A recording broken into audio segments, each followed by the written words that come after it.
సాయిరామ్. పూజ్యశ్రీ సద్గురు శ్రీ భరద్వాజ గారి శిష్యులు పూజ్యశ్రీ గురుస్వామి శ్రీ మన్నవ సత్యం గారిచే 25/12/2005 సంవత్సరం చీరాల పాపరాజు తోటలోని శ్రీ షిరిడి సాయిబాబా ధ్యాన మందిరంలో చేసిన సత్సంగం. సాయినాథ్ మహారాజ్ కీ జై, భరద్వాజ మహారాజ్ కీ జై, గురుదేవ దత్త కీ జై. మరొకసారి ఆ సద్గురుమూర్తికి నమస్కారం చేసుకుంటూ, వారి కృప మన మీద వర్షిస్తున్నదని, అందుకనే మళ్ళీ మనం సత్సంగంలో ఇక్కడ కూర్చొని సత్సంగం చేసుకోగలుగుతున్నామని మనసులోకి తలుచుకొని మళ్ళీ నమస్కారం చేసుకుందాం. సాయినాథ్ మహారాజ్ కీ జై, భరద్వాజ్ మహారాజ్ కీ జై, గురుదేవ దత్త కీ జై. అలా కిందటి ఆదివారం నాడు విజయవాడ వీటీపీఎస్కి వెళ్ళి వాళ్ళ సాయి దీక్షల విరమణ రోజు, ఆ రోజున ప్రత్యేకంగా బాబాకి పూజ చేసి దీక్ష విరమించుకొని ఆయన ప్రసాదం తీసుకున్నారు వాళ్ళంతాను. అక్కడ విరమణ పూజ ఎలా చేసామంటే, ఒక సద్గురుమూర్తికి మన సాధ్యమైనంత శ్రద్ధతో ఎలా చేయగలుగుతాం, అంత మ్యాక్సిమం అనుభూతి వచ్చేటట్టుగా అక్కడ పూజ అంతా నిర్వహించాం. ప్రసాదం తీసుకొని రావడం జరిగింది. ఆ అనుభూతి ఈ వారం అంతా కూడా చాలా రోజులు మనస్సులో నాటుకుపోయింది. అందుకని అలాంటి పవిత్రమైన హృదయంతో బాబా ఇచ్చినటువంటి కృపతో మళ్ళీ ఈరోజు సత్సంగం చేసుకుంటున్నాం. మీరు ఎలా ఉన్నారు? వారం అంతా హ్యాపీగా ఉన్నారా? అందరూ బాగున్నారా? Happy everybody? సాయిరామ్. కిందటి వారం శాంతి దీపం సిద్ధిలో గ్రామదేవతలకు నివేదించుకుంటే కష్టాలు తీర్తాయని సిద్ధి ప్రజలు, ఒకసారి అక్కలకోట ప్రజలు కూడాను రోగాల బారిన పడినప్పుడు వాళ్ళ బారి నుంచి విడవటానికి ఆ సద్గురుమూర్తులు ఉపాయం చెబుతారు. ఏంటంటే, గ్రామదేవతలకు సరిగ్గా నైవేద్యం సమర్పిస్తున్నారా అని అడుగుతారు అక్కలకోట స్వామి. అట్లా నైవేద్యం సమర్పించిన తర్వాత ఆ ఊళ్ళో కలరా వ్యాధి మాయమవుతుంది. అట్లాగే ఒకసారి సిరిదిలో కూడా అట్లాంటి పరిస్థితి ఎదురవుతుంది. కలరా వ్యాధి, ప్లేగ్ వ్యాధి వ్యాపించినప్పుడు బాబా గోధుమ పిండి విసిరి గ్రామ పొలిమేరలో అట్లా చల్లించేవాడు. అప్పుడు వ్యాధి మటుమాయమైపోయేది. అలా ఒక రోజున అలాంటి పరిస్థితి గ్రామస్తులు కూడా ఒకప్పుడు ఎదురైంది. ఎలాంటి పరిస్థితి అంటే, గ్రామం ఇట్లాంటి అంటురోగ బారిన పడినప్పుడు ఆ గ్రామంతో ఎవరు కూడాను సంబంధాలు పెట్టుకోకుండా ఉంటారు. నెలలు రోజులు గడిచిన కొద్దీ అన్ని ఇబ్బందులు ఎదురవుతాయి. ఎందుకంటే బయటికి లోపలికి వస్తువులు రావడానికి వీల్లేదు, మనుషులు అటు ఇటు తిరగడానికి వీల్లేదు. ఒక కట్టడి చేస్తారు. ఎందుకంటే వ్యాధి పక్క గ్రామాలకు వ్యాపిస్తుందని ఉద్దేశించి జాగ్రత్తలు తీసుకుంటారు. అలాంటి పరిస్థితుల్లో బాగా ఇబ్బందులు పడుతున్నారు సిద్ధి ప్రజలు కూడా. ఒకసారి అట్లాంటి పరిస్థితి ఎదురైంది. ఆ పరిస్థితి ఎదురైనప్పుడు సరిగ్గా అలాంటి పరిస్థితే సిద్ధి గ్రామస్తులు కూడా ఒకప్పుడు ఎదురైంది. సాయి చిత్ర రచయిత హేమాత్ పంతు సాయి పట్ల భక్తిభావం కలవారై అప్పుడప్పుడు సాయి దర్శనానికి వచ్చి సిద్ధిలో ఉంటూ ఉండేవారు. ప్రథమ దర్శనంతోనే సాయి అనుగ్రహ పాత్రుడైనాడు ఆయన. కిందటిసారి మనం ఎలా ఆయన అనుగ్రహానికి పాత్రయ్యాడు హేమాత్ పంతు, అదంతా చెప్పుకున్నాం మనం. ఇంకో విశేషం ఏం జరిగిందంటే, కిందటిసారి నేను ఈ గ్రామదేవతలకి నివేదించడం గురించి ఇది చదివాం కదా మనం. ఒక ఆయన ఇక్కడికి వచ్చి కూర్చున్నాడు ఆ రోజున సత్సంగానికి. ఎవరంటే, పాపరాజు తోటలో నేను ఉన్నప్పుడు నా దగ్గరికి వచ్చాడు ఒకసారి ఇద్దరు. అక్కడ పాపరాజు తోటలో అవతల సందులో ఒక చిన్న గ్రామదేవత అమ్మవారి గుడి ఉంది, చిన్నది. మట్లో ఎలా ఉండేదంటే, ఎవరు పట్టించుకోకుండా చుట్టూ బరిగొడ్లను కట్టేసి మురికి కుప్ప మధ్యలో ఉండేది అమ్మవారు. అప్పుడు వీళ్ళిద్దరికీ ఒకరికి పిలిచి, గ్రామదేవత అలా మా ఇంటి ఎదురుగానే ఉందని వాళ్ళు ఏదో ప్రస్తావన తెచ్చారు అక్కడ, ఇట్లా ఉందని. అప్పుడు మీరు వెళ్ళి జస్ట్ శుభ్రం చేసి ఒక దీపం వెలిగించరండి అని చెప్పి ఒక కొబ్బరికాయ ఇచ్చాను. అవి వచ్చిన ఆయనకి మొన్న వచ్చాడు ఆయన. ఈ గ్రామదేవత సంగతి చదివేటప్పుడే ఆయన వచ్చాడు. కొబ్బరికాయ కొట్టిన తర్వాత, మొదలుపెట్టిన తర్వాత క్రమంగా అదంతా శుభ్రం చేసుకోవటం, ఆ గుడ్లన్నీ వెనక్కి తీసుకోవటం, అదంతా చక్కగా ఒక రూపుదిద్దుకొని చక్కటి మందిరం తయారీ కార్యక్రమాలు చక్కగా అమ్మవారికి బాగా జరుగుతున్నాయి. ఇప్పుడు ఆయన వచ్చి, మీరు ఆ రోజున కొబ్బరికాయ ఇచ్చారు, మొదలు పెట్టాము, చక్కగా ఉంది మందిరం అని చెప్పాడు నేను ఇప్పుడు కిందటిసారి. అలా ఒకసారి అలా సిద్ధిలో ఉన్నప్పుడు ఓ రోజు ఉదయం పూట సాయి దర్శనం చేసుకుందామని ఆ పరమాత్మ సాయి నివాసమైన ద్వారకామాయికి వెళ్ళారు ఆయన. ద్వారకామాయి సమీపిస్తుండగా కొంత దూరం నుంచి ఆ పరమాత్మ సాయి దర్శనం లభించింది. దూరం నుంచే బాబా కనిపిస్తుంటాడుగా, రోడ్డు మీద నుంచి లోపల కూర్చొని బాబా కనిపిస్తుంటాడు ద్వారకామాయిలో. చేసుకుందామని ఆ పరమాత్మ సాయి నివాసమైన ద్వారకామాయికి వెళ్ళారు ఆయన. ద్వారకామాయి సమీపిస్తుండగానే కొంత దూరం నుంచే ఆ పరమాత్మ సాయి దర్శనం లభించింది హేమాత్ పంతుకు. దూరం నుంచి నమస్కరించుకున్నాడు. అడుగులు ముందుకు వేస్తూ తన్మయత్వంతో ఆ పరమాత్మ సాయిని వీక్షిస్తూ ఉన్నాడు. ఆ పరమాత్మ సాయిని చూస్తుంటేనే ఆ చూపులకు సార్థకత. పరమాత్మ సాయి ప్రతి కదలిక మనోహరము. మనోహరం అంటే మనసును హరించి వేసేటటువంటి స్థితి. పరమాత్మ సాయిని చూస్తుంటే ఎవరు కనులు పక్కకు తిప్పుకోలేకపోయేవారని చెప్తారు. ఎందుకంటే ఆయన హేమాత్ పంత్ గారు చూసినప్పుడు ఏం చేస్తుంటాడంటే బాబా కాళ్ళు చేతులు ముఖం కడుక్కుంటూ ఉంటాడు. ఆయన బకెట్తో 2 బకెట్లతో అబ్దుల్ బాబా నీళ్లు తెచ్చిపెడితే ఆ డొక్కులోంచి తీసుకొని ఆయన పరిశుభ్రం చేసుకుంటుంటాడు మొహం కాళ్ళు చేతులు. దూరం నుంచి హేమాత్ పంత్కి అదంతా కనిపిస్తుంది అనమాట. ఆయన కడుక్కోవటం అదంతా ఒక పద్ధతి ప్రకారంగా చేస్తున్నట్టుగా ఆయనకు అనిపిస్తుంది అనమాట. అది ద్వారకామాయిలో అలా ముఖం కాళ్ళు చేతులు కడుక్కొని వెళ్ళి ద్వారకామాయిలో ఆయన సుఖాసీనులై కూర్చుంటారు బాబా. ఆ ద్వారకామాయిలో చతుర్విధ పురుషార్థాలు మనకు ప్రసాదించేందుకు కూర్చుని ఉన్నారు బాబా. ఆహా ధన్యులము, మానవులము మనము ధన్యులము, సాయి భక్తులము మనము ధన్యులము. ఈ అదృష్టం మనకు అందించిన సాయి మాస్టర్ భక్తులము మనం మరీ మరీ ధన్యులము. ఎందుకంటే ఈ సాంప్రదాయంలో మనకు వచ్చాం కాబట్టి బాబా అనుగ్రహిస్తుంటే అక్కడ కూర్చొని ఉంటే మనకు ఆయన అనుగ్రహం, ఆయన కృప మనకు అందుతున్నాయి. అందుకని మన జీవితాలు ఆ రకంగా ధన్యులయ్యాయి. పరమాత్మ సాయికి, సద్గురు భరద్వాజ్ మాస్టర్ గారికి జయమొగ్గుగాక. శ్రీ సాయినాథ్ మహారాజ్ కీ జై, భరద్వాజ్ మహారాజ్ కీ జై, గురుదేవ దత్త కీ జై.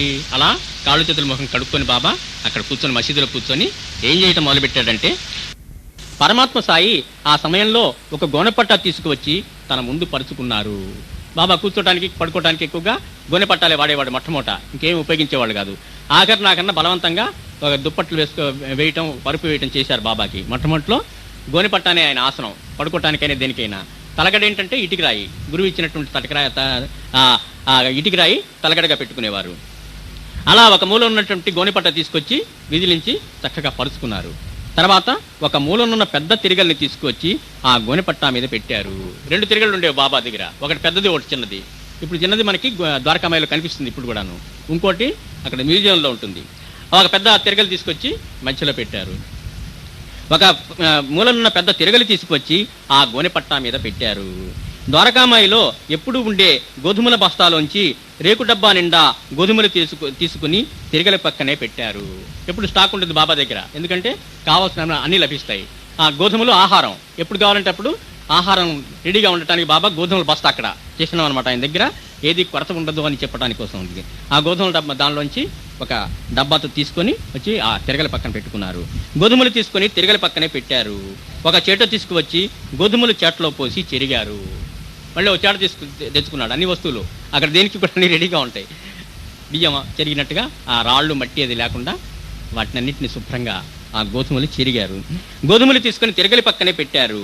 ఒక చేట తీసుకువచ్చి గోధుమలు చేటలో పోసి చెరిగారు. చెరిగి శుభ్రం చేసిన గోధుమలు డబ్బాలో పోసుకున్నారు. అంతా ఒక పద్ధతి ప్రకారంగా మళ్ళీ అంతా అవన్నీ మళ్ళీ డబ్బాలో పోసుకోవటం. అప్పుడిక తిరగలి ముందు కూర్చున్నారు. గోధుమలు శుభ్రం పరుచుకొని అన్ని రెడీగా పెట్టుకొని తిరగలి ముందు కూర్చున్నాడు. ఎందుకంటే ఇంకా విసరటాని కోసం అనమాట. అప్పుడిక తిరగలి ముందు కూర్చున్నారు. తిరగలిలో చెక్కపిడిని అమర్చి కదలకుండా గట్టిగా రాయితో కొట్టి బిగించారు. ఇవన్నీ ఇంతకుముందు తిరగలి విసిలే వాళ్ళంతా కూడా ఇవన్నీ చేస్తుండేవాళ్ళు.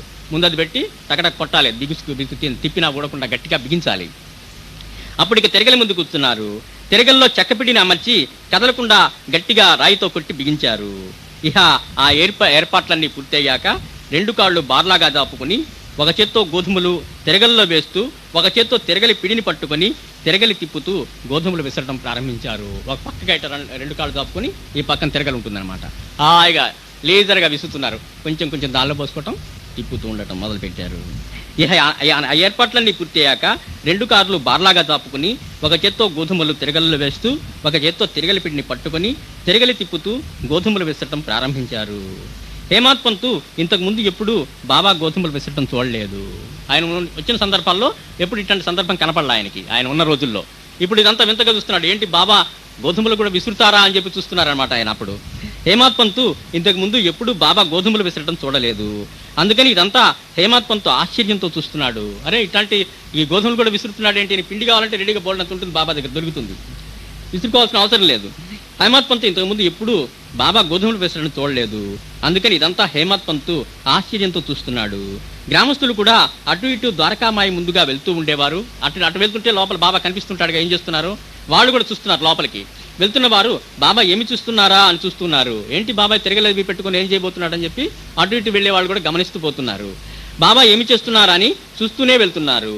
ఇంతలోనే బాబా తిరగలి తిప్పటం ప్రారంభించారు. చిన్నగా మొదలుపెట్టాడు పెయింటింగ్. ఇంతలోనే బాబా తిరగలి తిప్పటం ప్రారంభించారు. ఆ పరమాత్మ సాయి తిరగలిలో గోధుమలు వేస్తూ విసురుతూ ఉన్నారు. కొంచెం కొంచెం గేదెలు వేస్తాం, అవన్నీ మళ్ళీ లోపలికి వెళ్ళిపోయి పిండి అయ్యేదాకా తిప్పటం, మళ్ళీ కొంచెం పోస్తూ ఉండటం, తిప్పటం ప్రారంభించారు. ఆ పరమాత్మ సాయి తిరగలిలో గోధుమలు వేస్తూ విసురుతూ ఉన్నారు. తిరగల్లోంచి ఒక శబ్దం వస్తూ ఉంది. తిరగలు తిప్పుతుంటే ఒక రకమైన శబ్దం వస్తుంది చిన్నగా. ఆ పరమాత్మ ఏ సంకల్పంతో అలా తిరగలు విసురుతున్నారో, ఆయన ఆంతర్యం ఏమిటో తెలియదు. అసలు ఎందుకు కూర్చున్నాడో, ఈ పదంతా ఎందుకు పెట్టుకున్నారో, విసరణ పని ఏముంది ఆయన హృదయంలో, ఏం చేయదలుచుకుని అది చేస్తున్నాడు, విసరటం మొదలుపెట్టాడు. ఆ పరమాత్మ సాయి తిరగల్లో గోధుమలు వేస్తూ విసురుతున్నారు. తిరగల్లోంచి ఒక శబ్దం వస్తూ ఉంది. ఆ పరమాత్మ ఏ సంకల్పంతో అలా తిరగలు విసురుతున్నారో, ఆయన ఆంతర్యం ఏమిటో, పరమాత్మ ప్రతిచర్యకు సకల సృష్టి స్పందిస్తుంది. మామూలు వ్యక్తి కాదుగా బాబా, సాక్షాత్తు పరబ్రహ్మ స్వరూపం. పరబ్రహ్మే మానవ రూపంలో అవతరించింది. అందుకని ఆయన చర్య ఏది చేసినా సరే మొత్తం విశ్వం అంతా దాని యొక్క ప్రతిచర్య రియాక్షన్ ఉంటుంది, దానిది స్పందిస్తుంది. విశ్వం అంతా కూడా స్పందిస్తుంది. పరమాత్మ ప్రతిచర్యకు సకల సృష్టి స్పందిస్తుంది. తిరగల్లోంచి తిరగలి విసురుతూ ఉంటే శబ్దం వస్తూ ఉంది. ఒక రకమైన శబ్దం వస్తుంది తిరగలి విసురుతుంటే. మొదట బరగ్గా ఉన్నప్పుడు ఒక శబ్దం, తర్వాత మెత్తగా అయిన తర్వాత ఒక శబ్దం, అట్లా మారుతూ కూడా ఉంటుంది శబ్దం తిరగలి విసిరేటప్పుడు. గోధుమలు విసరబడుతూ ఉన్నాయి, శబ్దం వస్తూ ఉంది. అది మామూలు తిరగలి శబ్దం కాదు. ఎందుకంటే విసిరేదెవరు? ఆ పరమాత్మ స్వయంగా విసురుతున్నాడు. అందుకని ఆ తిరగలి, ఆ శబ్దం కూడా ఆయన మనసులో ఏ సంకల్పం అయితే ఉందో దానికి అనుగుణంగా అవి తిరుగుతూ శబ్దం చేస్తూ ఉన్నాయి. తిరగల్లోంచి తిరగలి విసురుతూ ఉంటే శబ్దం వస్తూ ఉంది. గోధుమలు విసరబడుతూ ఉన్నాయి, శబ్దం వస్తూ ఉంది. అది మామూలు తిరగలి శబ్దం కాదు, అది ఒక జుంకారం. జుమ్మని వస్తున్నది వేరే శబ్దం. అది మామూలు తిరగలి విసిరే శబ్దం కాకుండా ఆ పరమాత్మ ఏ సంకల్పంతో ఏ మెసేజ్ ఇవ్వదలుచుకుంటున్నాడో దాని ద్వారా అది ప్రతిబింబిస్తూ దానిలోంచి శబ్దం వస్తూ ఉంది. అది ఒక ఝంకారం, అది ఒక ఓంకారం. ఓం మన ఒక శబ్దం, ఒక విచిత్రమైనటువంటి శబ్దం. అది వస్తోంది ఆ తిరగల్లోంచి. అది ఒక ఝంకారం, అది ఒక ఓంకారం, అది ఒక శంఖారావం. అలా వస్తుంది శబ్దం దానిలోంచి ఆ పరమాత్మ విసురుతుంటే. ఆ రావానికి సకల సృష్టి స్పందిస్తోంది. ఎందుకంటే బాబా సకల విశ్వ చైతన్య స్వరూపుడు కాబట్టి ఆయన చేస్తున్నటువంటి ప్రతి పని ఆ చైతన్యం ఏదైతే సంకల్పిస్తుందో, ఏది మానవాళికి చేరాలని సంకల్పిస్తుందో అదంతా కూడా ఆ మెసేజ్ అందేటట్టుగా ప్రవహిస్తుంది దానిలోంచి ఆ శబ్దరూపంగా. ఆ రావానికి సకల సృష్టి స్పందిస్తోంది. సిరిడి ప్రజల హృదయాలు కూడా స్పందించాయి. ఆ తిరగల శబ్దం వినపడుతుంది, మొత్తం ఊరంతా వినపడుతుంది. ఓంకారంలాగా, శంకారంలాగా, శంఖారావంలాగా వినపడుతుంది వాళ్ళ హృదయాల్లోకి. వాళ్ళ చెవుల్లో అట్లా పడుతుంది మొత్తం గ్రామ ప్రజలకి అందరికీ కూడాను. సిరిడి ప్రజల హృదయాలు స్పందించాయి. వాళ్ళు వినేటప్పటికే ఏంటి శబ్దం వస్తుంది, ఏంటి శబ్దం అది? పరుగు పరుగున వస్తూ గ్రామస్తులు అందరూ ద్వారకామాయి గుమికూడారు. ఎక్కడి నుంచి వస్తుంది శబ్దం? అలనాడు కృష్ణ పరమాత్మ బాలుడిగా ఉన్నప్పుడు వేణు వాయిస్తే గోవులన్నీ వచ్చేసేవి ఆయన దగ్గరికి. గోపాలకుడు వెళ్ళి గోవులు కాసేవాడు అందరితో పాటు. అక్కడ అడవిలో కూర్చొని మధ్యలో కూర్చొని వేణు వాయించాడంటే మొత్తం ఆవులంతా కూడాను ఆయన చుట్టూ మూగేవలాగా అట్లా స్పందించేవి ఆయన. అట్లాగే సిరిడి ప్రజలు కూడా ఈ తిరగల్లిలోంచి వచ్చేటటువంటి ఆ ఓంకార శబ్దానికి, ఆ ఝంకార శబ్దానికి, ఆ శంఖానాదానికి వాళ్ళ హృదయాలు స్పందించి ఎక్కడి నుంచి వస్తున్నది ఈ శబ్దం, అసలు ఏంటిది అంటే ఆ శబ్దాన్ని పట్టుకొని వచ్చేసారు. ఎక్కడికి వచ్చేసారు? నేరుగా ద్వారకామాయికి వచ్చేసారు శబ్దాన్ని పట్టుకొని. సిరిడి ప్రజలు హృదయాలు స్పందించాయి. పరుగు పరుగున వస్తూ గ్రామస్తులందరూ ద్వారకామాయి ముందు గుమికూడారు. ఒకళ్ళకొకళ్ళకి ఉండే భక్తునికి పరమాత్మకు ఉండేటటువంటి ఒక రకమైనటువంటి రిలేషన్ ఎట్లయితే ఏర్పడుతుందో అప్పుడు ఆ స్పందన వాళ్ళకి తెలిసి అట్లా వస్తుంది. వేణునాదం వినపడి ఆ ఆవులన్నీ ఎలా మూగేవో అలా భగవంతుడి యొక్క నాదం విని, ఈ తిరగలి బాబా విసిరేటటువంటి తిరగలి శబ్దం విని గ్రామస్తులంతా కూడా మైమరిచి అట్లా వచ్చేస్తున్నారు, గుమికూడారు. పరుగు పరుగున వస్తూ గ్రామస్తులందరూ ద్వారకామైందు గుమికూడారు. వారంతా పరమాత్మ సాయి తిరగలి విసరటం చూచారు. ఏం చేస్తున్నాడు బాబా? తిరగలి విస్తున్నాడు. తిరా చూస్తే తిరగల నుంచి వస్తుంది ఆ శబ్దం అంతాను. అరే ఇవాళ ఎందుకులా బాబా గోధుమలు విసురుతున్నారు అని ఆలోచనలో పడ్డారు. ఎప్పుడో ఆయన ఒక్కసారి ఎప్పుడో చేస్తాడు, తరచుగా గోధుమలు విసరడు. ఇవాళ ఎందుకు ప్రత్యేకంగా ఇట్లా గోధుమలు విసురుతూ కూర్చున్నారు బాబా అనే ఆలోచనలో పడ్డారు. తర్వాత అనుకున్నారు, అట్లాగే చూస్తూ ఉండి ఏంటి బాబా విసరాల్సిన అవసరం ఏంటి, ఇంతమంది మనం ఉంటే, ఇంతమంది మనము ఉండగా బాబా తాను ఇలా తిరగలి తిప్పాల్సిన అవసరమేముంది, మనం చేసి పెట్టలేమా కాస్త పని అని అనుకుంటున్నారు మనసులో. ఎందుకు బాబాకి కష్టం, తిరగలి విసిరే కష్టం అని అనుకుంటూ మనం ఎవరమైనా బాబాకు గోధుమలు విసిరి పెడితే సరిపోతుంది కదా అనుకున్నారు. ఒకటొకటి భావాలు అట్లా మారుతూ వస్తున్నాయి వాళ్ళ హృదయాల్లోంచి. మొట్టమొదట స్పందించి మొత్తం వచ్చారు, గుమ్మికూడారు ఇక్కడికి ద్వారకామాయి దగ్గరికి. ఆ తర్వాత కాసేపు చూసిన తర్వాత బాబా చాలా శ్రమ పడుతూ కనిపిస్తున్నారు. అదంతా తిరగలి విప్పటము. మనం ఇంతమంది ఉండి ఆయన చేత పని చేస్తున్నామని చెప్పి వాళ్ళకి ప్రేమ ఉప్పొంగింది బాబా మీద. ఉప్పొంగి మనం ఎవరైనా చేస్తే బాగుంటుంది కదా, ఆ తిరగలి విసిరే పని బాబాకి ఎందుకు శ్రమ, తప్పిద్దామని అనుకున్నారే కానీ ఆ బాబాతో ఆ మాట చెప్పడానికి ఎవరికీ ధైర్యం లేదు. మీరు లేండి, నేను కూర్చుంటాను, నేను విసురుతానని చెప్పడానికి కూడా వాళ్ళకి ధైర్యం లేదు. ఎందుకంటే ఎప్పుడు కూడా వాళ్ళకి బాబాని చెప్పేటట్టు ఈ పని చేయాలి, ఇది చేయమని చెప్పే అలవాటు లేదు. బాబా యొక్క ఆజ్ఞను శిరసావహించడం తప్పితే వాళ్ళకి ఇంకో ఎదురు మాట మాట్లాడేటటువంటి అది లేదు వాళ్ళకి. అనుకుంటూ మనం ఎవరమైనా బాబా గోధుమలు విసిరితే సరిపోతుంది కదా అనుకున్నారే కానీ బాబాతో ఆ మాట చెప్పడానికి ఎవరికీ ధైర్యం చాలలేదు. అడగాలి బాబాని, బాబా మేము విసురుతామని చెప్పి. ఆయన ఎందుకు చేస్తున్నాడు, ఒక్కోసారి బాబా చేసిన పని డిస్టర్బ్ చేస్తే ఆయన పెద్దగా అరుస్తాడు ఒక్కోసారి. అలాంటి స్వభావం కూడా ఉంది బాబాకి. అందుకని ఒకటి రెండు సార్లు ఆలోచిస్తారనమాట. ఆ మాట చెప్పడానికి ఎవరికి ధైర్యం చాలలేదు. బాబా చెప్పినట్టు చేసుకుపోవటమే తప్ప ఆ పరమాత్మకు సలహా ఇవ్వటం వారికి తెలియదు. ఆయనకు సలహా ఇచ్చే ఆలోచన వాళ్ళకి ఎప్పుడు వచ్చేది కాదు. ఆయన చెప్పినట్టు వింటమే, దండం పెట్టుకుపోవటమే అంతే. ఆయన చెప్పినట్టు చేసుకుపోవటమే తప్ప ఆ పరమాత్మకు సలహా ఇవ్వటం వారికి తెలియదు. బాబాకు మనం చెప్పేటంతటి వారమా అన్నట్టుగా ఉంటుంది వారి భావన. అంతా బాబాకు తెలుసు, మనకి ఏదైనా చెప్పదలుచుకుంటే ఆయన చెబుతాడు అనేటువంటి రకంగా ఉండేది వాళ్ళ మనస్సు అంతా కూడాను. ఇలా మతన పడుతూ ఉంటే ఎలాగో నలుగురు స్త్రీలకు ధైర్యం వచ్చింది. ఇలా అన్నారు, బాబాకి మనం అడగకూడదు, చెప్పకూడదు ఏమి, ఆయనే చెబుతాడు మనకి. కానీ ఇక్కడ చూస్తుంటేనే బాబా శ్రమ పడుతున్నాడు, ఆ శ్రమ తప్పించాలి, మనం విసిరితే సరిపోతుంది కదా, ఇట్లా అనుకుంటున్నారు మనసులో. ఇలా అనుకుంటే కొంచెం చనువు ఎక్కువగా ఉండే వాళ్ళు ఉంటారుగా బాబా దగ్గర, అలాంటి వాళ్ళు నలుగురు ముందుకు వచ్చారు. బాబాకు మనం చెప్పేటంత వారమా అన్నట్టుంటుంది వారి భావన. ఇలా మదన పడుతూ ఉంటే ఎలాగో నలుగురు స్త్రీలకు ధైర్యం వచ్చింది. వారు నలుగురు ధైర్యం చేసి ద్వారకామాయి లోపలికి వెళ్ళి తిరగలి చుట్టూ కూర్చున్నారు. ఏం మాట్లాడాల బాబాని ఏం అడగల. చనువు ఉన్న వాళ్ళు ఎక్కువ మంది. ఆ నలుగురు వచ్చి బాబా చుట్టూరా తిరగల చుట్టూరా ఊరినే కూర్చున్నారు. అట్లా ఆయన పని ఆయన చేసుకుపోతున్నాడు, ముందు అడగలేదనమాట. ధైర్యం వచ్చింది. వారు నలుగురు ధైర్యం చేసి ద్వారకామాయి లోపలికి వెళ్ళి తిరగలి చుట్టూ కూర్చున్నారు. ఎందుకంటే మసీదుకి వెళ్ళి బాబా దగ్గర కూర్చోటం అలవాటేగా, అందులో ఏమీ లేదు, ఎలా చేస్తాడు బాబా, అందుకని పోనీ దగ్గరగా కూర్చున్నారు, ముందు ఒక స్టెప్ తీసుకున్నారు. వారు నలుగురు ధైర్యం చేసి ద్వారకామాయి లోపలికి వెళ్ళి తిరగలి చుట్టూ కూర్చున్నారు. చిన్నగా ఒక్కొక్క పని అందుకుంటున్నారు. ఆయనకు అందకపోతే ఆ చాట దగ్గరగా జరపటం, అట్లా చిన్నగా ఒక్కొక్క పని అందుకుంటున్నారు. గోధుమలు తిరగలలో ఒక ఆమె వేయటం మొదలుపెట్టింది. బాబాకు వేయటానికి ముందే ఆమె తీసుకొని కొంచెం 4 గింజలు దానిలో వేయటం. కింద పడిన పిండిని సరిచేయటం మరొక ఆమె. ఒక్కొక్క పని అందుకుంటున్నారు. చుట్టూ తిరగలు కింద చుట్టుపడుతుందిగా, అదంతా పోగు చేయటం, ఒక చోట పెట్టడం. ఒక్కొక్క పని అందుకుంటున్నారు. గోధుమలు తిరగల్లో ఒక ఆమె వేయటం మొదలుపెట్టింది. కింద పడిన పిండిని సరిచేయటం మరొక ఆమె. తిప్పేటప్పుడు బాబాకు సహాయంగా తిరగలి పిండిని మరొక ఆమె పట్టుకుంది. కష్టంగా ఉంటే ఇద్దరిద్దరు తిప్పుతుంటారు తిరగలిని, ఇంకొక ఆమె పిండిని పట్టుకుంది సహాయం చేయడానికి కోసంగా. అట్లా ఒక్కొక్కటి బాబాకు వెసులుబాటు ఇస్తున్నారు. తిరగలి పిండిని మరొక ఆమె పట్టుకుంది. ఇక బాబాతో కలిసి వారు పని అందుకుంటుంటే వారిని చేయనివ్వకుండా మొదట్లో బాబా కసురుకోవటం మొదలుపెట్టారు. మొట్టమొదట అడ్డుకున్నాడు, వద్దని అంట మొదలుపెట్టాడు. అలా బాబా కసురుకుంటున్నా కూడా ఆ నలుగురు స్త్రీలు పట్టించుకోకుండా బాబాను పని చేయనివ్వకుండా తామే విసరటం మొదలుపెట్టారు. ఆయన తీసుకోవడానికి ముందే వీళ్ళు గోధుమలు తీసుకోవటం, ఆయన ఒక ట్రిప్ తిప్పెట్టుకుని ఈ ముందు తిప్పటం, అట్లా వీళ్ళు ఆయనకి ఆ పని అంతా కూడా వీళ్ళ చేతులకి తీసేసుకున్నారు. ఆ నలుగురు స్త్రీలు పట్టించుకోకుండా బాబాను పని చెయ్యనివ్వకుండా తామే విసరటం మొదలుపెట్టారు. తిడితే కొసురుకుంటే ఏం చేసే బాబాది అంతా ఆశీస్సులే, వాళ్ళకి మేలే జరుగుతుంది తెలుసు. వాళ్ళకి ప్రేమతోనే బాబా కసురుకుంటాడు, ఏమైనా చేస్తాడు వాళ్ళ మీద ప్రేమతోనేని. అందుకని ఓ పక్క ఆయన కసురుకుంటున్నా కానీ వీటి చిన్నగా ఒక్కొక్క పని అందుకోవటం మొదలుపెట్టారు. తిరగలి జుంకారంతో పాటు వారి గొంతుల్లోంచి అప్రయత్నంగానే గాలం వినబడింది. ఇంతకుముందు ఆ జుంకారం వింటున్నారు, తిరగలి శబ్దం వింటున్నారు. తిప్పుతూ చిన్నగా బాబా లీలలు గానం చేయటం మొదలుపెట్టారు వాళ్ళు. వారి గొంతులోంచి అప్రయత్నంగానే గానం వెలువడసాగింది.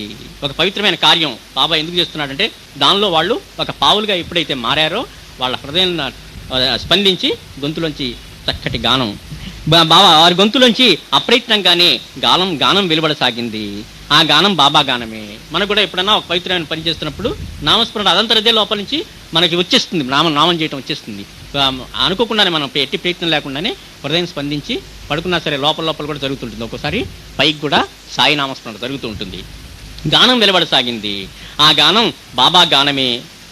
బాబా కసురుకున్నా పట్టించుకోకుండా వారు బాబా లీలలు గానం చేస్తూ విసురుతూ ఉంటే పరమాత్మ సాయి శాంతంగా చూస్తూ కూర్చున్నారు.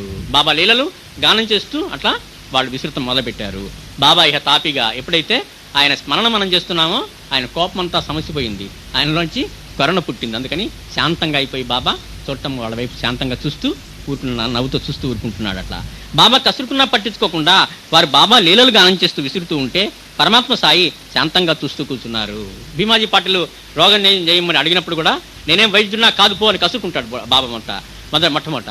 ఆ తర్వాత నువ్వే దిక్కు అని చెప్పి వాళ్ళు ఎంతో ప్రేమగా ఆర్తితో ప్రార్థించినప్పుడు మళ్ళీ అప్పుడు వరమిస్తాడు. ద్వారకామాయిలోకి వచ్చి అడుగుపెట్టి ఇంకా చింతించాల్సిన పని ఏమిటి అని చెప్పి తగ్గిపోతుంది పోనంటాడు. అంటే ప్రార్థనకి ఆ గాన ఆయన యొక్క లీలా చింతనకి ఆయన హృదయం కరిగిపోతుంది అనమాట. కరిగిపోయి మనకి ఆయన కరుణని దయని ప్రసరింపజేస్తారు. అట్లాగే వీళ్ళు ఎప్పుడైతే ఆ సాయి లీలలు గానం చేస్తూ అది తిప్పటం మొదలుపెట్టారో అప్పుడు బాబా కోపమంతా తగ్గిపోయి కసురుకోవటం మానేసి శాంతపడి వాళ్ళు చేసేదంతా కూడాను చక్కగా నవ్వుతూ చూస్తూ కూర్చుంటున్నాడు. గానం చేస్తూ విసురుతూ ఉంటే పరమాత్మ సాయి శాంతంగా చూస్తూ కూర్చున్నారు. పిండంతా విసరడం పూర్తయింది. అందుకనే ఎప్పుడు లీలాస్మరణ గానం చేస్తూ ఉండమనేది కారణం ఏంటంటే ఆ పరమాత్మ హృదయం శాంతి మన వైపు శాంతి నేత్రాలతో కరుణాపూర్తి నేత్రాలతో మన వైపు చూస్తారు. అట్లా చేస్తుంటే మన ప్రార్థన చేస్తుంటే ఇక పిండినంతా ఏం చేయాలి అన్న ఆలోచన వారికి వచ్చింది. తీసుకుని బాబా ఎత్తిపెట్టిన గోధుమలన్నీ విసరడం పూర్తయింది. అదంతా గొప్ప చేసి ఎత్తి పెట్టారు. అప్పుడు ఇదంతా ఏం చేయాలి, ఇక తర్వాత పని ఏమిటి, అంతా అయిపోయింది విసరడం పని అని అనుకున్నారు ఈ స్త్రీలు. పిండంతా విసరటం పూర్తయింది. ఇక పిండినంతా ఏం చేయాలి అన్న ఆలోచన వారికి కలిగింది. బాబా జీవితం వారికి తెలుసు. ఆయన ప్రతిరోజు భిక్ష చేసుకుని జీవిస్తారు. బాబా ఏముంది, ఎప్పుడు రొట్టెలు వండుకోరు, పిండి విసరడు, ఏం చేయడు ఆయన. అలాంటి ఆయనకి ఈ పిండితో అవసరం లేదని వాళ్ళు అనుకున్నారు. ఎందుకంటే రొట్టెలు అడుగు తెచ్చుకుంటాడు బాబా, భిక్ష చేసి తెచ్చుకుంటారు. అన్నదానం చేయాలనుకుంటే అన్నీ డబ్బిచ్చి అంగళ్ళలో కొనుక్కొస్తారు. బాబా అప్పుడప్పుడు చాలా మందికి అన్నం వండి పెట్టేవాడు పెద్ద గుండిగల్లో. ఒకటి 50 మందికి సరిపోయేది, ఒకటి 100 మందికి సరిపోయేది గుండిగలు ఉండేవి. ఆ గుండిగల్లో అన్నం పెట్టి అలా పెట్టదలుచుకున్నప్పుడు ఆయన బజార్కి వెళ్ళి ప్రతి వస్తువు నాణ్యమైనది ఎంచుకొని చూసి తెచ్చి బేరం చేసి తెచ్చుకొని అన్ని తనే తెచ్చుకొని ఆ ద్వారకామాయిలో పొయ్యి మనం చూసుంటాం. దానికి ఒక వెనకాల ఒక గుంజ పాతి ఉంటుంది, దానికి ఆనుకొని చక్కగా అన్నం కలిపి పెడుతూ అన్ని వంట చేసేవాడు తాను స్వయంగా. అలా చేసేవాడు. అన్నదానం చేయాలనుకుంటే అన్నీ డబ్బిచ్చి అంగళ్ళలో కొనుక్కొని వస్తారు. ఇక ఇప్పుడు ఈ పిండిని బాబా ఏం చేసుకుంటారు, ఏ అవసరం లేదు పిండితో. ఇంతకుముందు గత చరిత్ర చూస్తే ఆయనకి రోజు కావాల్సిన రొట్టెలు ఎవరన్నా ఇళ్ల దగ్గరికి వెళ్ళి తెచ్చుకుంటాడు. అన్నదానం చేయాలనుకుంటే అన్ని వస్తువులు కూడా పిండితో సహా కొనుక్కొచ్చుకుంటాడు. ఈ పిండిని బాబా ఏం చేసుకుంటారు, ఇదంతా మన కోసమే బాబా విసిరి ఉంటారు అని వారు అనుకున్నారు. ఎందుకంటే బాబా ద్వారకామాయిలో పెట్టిన ప్రతి వస్తువును కూడా ఇతరులకు ఇచ్చేసేవాడు అందరికీ. అట్లాగే ఈ పిండి కూడా తయారు చేసి అందరికీ పంచుతాడు కావాలని వాళ్ళు అనుకున్నారు. వాళ్ళ అనుకోవటం న్యాయంగానే ఉంది. ఇదంతా మన కోసమే బాబా విసిరి ఉంటారు అని వారు అనుకున్నారు. ఎందుకంటే బాబా తన దగ్గర ఉన్నదంతా సాయంత్రం అయ్యేసరికి అందరికీ పనిచేస్తారు. డబ్బులు కానీ ఏదైనా కానీ మొత్తం సూర్యాస్తం అయ్యేటప్పటికే అన్ని పంచాల్సిందే. డబ్బు కానీ ఆహారం కానీ రేపటికి అని ఆయన నిల్వచుకోరు. అందుకని ఈ పనిచేస్తారు ఎడిదిరిగి, ఆయన దగ్గర ఉంచుకునేది కాదు ఈ వస్తువు కూడాను అని అనుకున్నారు వాళ్ళ వల్ల. డబ్బు కానీ ఆహారం కానీ రేపటికినే ఆయన నిర్వహించుకోరు. అందువల్ల ఈ పిండి కూడా పనిచేయటానికే అనుకున్నారు. అదీ కాక బాబా ద్వారకామాయి నుంచి ఎవరేమి తీసుకుపోయినా ఏమీ అనరు. ద్వారకామాయి ఫ్రీడమ్. అక్కడ ఆ కొలంబోలో ఏం పెట్టినా సరే ఎత్తుకెళ్ళిపోవచ్చు, ఎవరైనా తీసుకెళ్ళిపోవచ్చు, ఏమనడు.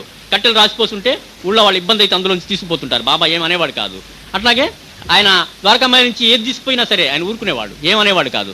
అందుకని పిండి తీసుకుపోతే మాత్రం ఏమంటాడు, ఇదంతా ఎడిదిరిగి సాయంత్రం అయితే పనిచేస్తాడు అని చెప్పి ఈ ఆలోచనలన్నీ వాళ్ళకి బాబా యొక్క నైజం తెలుసు కాబట్టి వాళ్ళంతా కూడా దాన్ని చక్కగా 4 భాగాలు చేసుకొని తీసుకోబోతున్నారు వాళ్ళంతాను. డబ్బు కానీ ఆహారం కానీ రేపటికైనా ఆయన నిల్వ ఉంచుకోరు. అందువల్ల ఈ పిండి కూడా పనిచేయటానికి అనుకున్నారు. అదీ కాక బాబా ద్వారకామాయి నుంచి ఎవరేమి తీసుకుపోయినా ఏమీ అనరు. భిక్ష తెచ్చిన ఆహారం ఒక మట్టి పాత్రలో పెడతారు ఆయన, అందులోంచి ఎవరైనా ఎంతైనా తీసుకుపోవచ్చు. అలాగే ధుని నిర్వహణకు కట్టెలు కొని మసీదు ముందు రాసులుగా పోసేవారు. వాటిల్లోంచి గ్రామస్తులు తీసుకుపోతున్నా ఏమీ అనేవారు కాదు. అలాంటి వారు పిండి తీసుకుపోతే వద్దంటారా అనుకున్నారు కాబోలు. విసిరిన పిండిని 4 భాగాలుగా చేసి 4 తీసుకువెళ్ళటానికి ఉద్యుక్తులయ్యారు. చక్కగా విసిరారు. బాబా లీలలు గానం చేస్తూ విసిరారు. పవిత్రమైన కార్యం చేశారు. బాబా అంతా శాంతంగా చూస్తున్నాడు. 4 భాగాలు చేసి తలా ఒక భాగం తీసుకుని వెళ్ళటానికి ఉద్యుక్తులయ్యారు. అప్పటిదాకా ఆ వనితలు ఏమి చేస్తున్నా చూస్తూ ఊరుకున్న బాబా ఇప్పుడు ఇక ఊరుకోలేదు. అప్పుడు దాకా ఊరుకున్నాడు. అప్పుడు ఇంకా గయ్యమని లేచాడు. మీకు బుద్ధి జ్ఞానం ఏమైనా ఉందా, ఈ పిండిని ఎక్కడికి ఎలా తీసుకుపోతున్నారు అని అడుగుతున్నాడు బాబా. అప్పుడు నిలదీశాడు. ఎందుకంటే అది వేరే కార్యం ఉద్దేశించింది కాబట్టి ఆయన నిలదీశాడు. మీకు బుద్ధి జ్ఞానం ఏమైనా ఉందా, ఈ పిండిని ఎక్కడికి ఎలా తీసుకుపోతున్నారు, వట్టి పుణ్యానికి అన్నీ మీకు కావాలే, అన్ని ఊరికే రావాలి. వాడికి అమ్మడికి కూడా రూపాయి ఇచ్చేవాడు బాబా. అమ్మడి తల్లి అక్కడ బయట నుంచొని పాపను లోపలికి పంపించేది బాబా దగ్గరికి. ఒక డబ్బా తీసుకొచ్చేది. ఆ డబ్బా బాబా తీసుకెళ్ళి బాబా రూపాయి రూపాయి రూపాయి అని వేధిస్తూ ఉండేది. మొట్టమొదటిలో బాబా కసురుకునేవాడు. ఏం కసురుకునేవాడు? ఏంటి రోజు నీకు ఊరికే తినే రకం నువ్వు అని చెప్పి విసురుకొని ఒళ్ళో కూర్చోబెట్టుకొని మళ్ళీ రూపాయి వేసేవాడు. దానిలో గడగడలాడుచుకుంటూ వెళ్ళిపోయేది అమ్మాయి. అట్లాగే వీళ్ళని కూడా అంటున్నాడు, అన్నీ మీకు ఊరికే కావాలే అంటున్నాడు. మీకు బుద్ధి జ్ఞానం ఏమైనా ఉందా? ఈ పిండిని ఎక్కడికి ఎలా తీసుకుపోతున్నారు? ఒట్టి పుణ్యానికి అన్నీ మీకు కావాలే, చెప్పా పెట్టకుండా పిండిని అలా తీసుకువెళ్తున్నారేంటి అని చెప్పి నిలదీశాడు. నిలదీసి అడిగిన తర్వాత అప్పుడు మళ్ళీ ఏం చేయాలో చెబుతున్నాడు ఆయనే. ఈ పిండిని అలా తీసుకుంటూ వెళ్తున్నారేంటి? మీరు ఈ పిండినంతా తీసుకుని ఊరి పొలిమేరులోకి వెళ్ళండి, అక్కడున్న వాగు తీరంలో ఆ పిండిని చల్లండి అన్నారు బాబా. చివరికి కోప్పడి ఏమన్నారంటే, తీసుకెళ్ళి గ్రామ సరిహద్దుల చుట్టూరా చల్లమని చెప్పారు. ఇట్లా చెప్పా పెట్టకుండా పిండిని అలా తీసుకెళ్తున్నారేంటి? మీరు ఈ పిండినంతా తీసుకుని ఊరి పొలిమేరులోకి వెళ్ళండి, అక్కడున్న వాగు తీరంలో ఈ పిండిని చల్లండి అని అన్నారు బాబా. అట్లా అనేటప్పటికీ వాళ్ళకి అప్పుడు అర్థమైంది బాబా ఎందుకు ఈ గోధుమ పిండి విసురుతున్నారని చెప్పునని. ఆ మాటలు బాబా మాటలు వినగానే ఆ స్త్రీల ఆలోచనలన్నీ ఒక్కసారిగా తల్లకిందులయ్యాయి.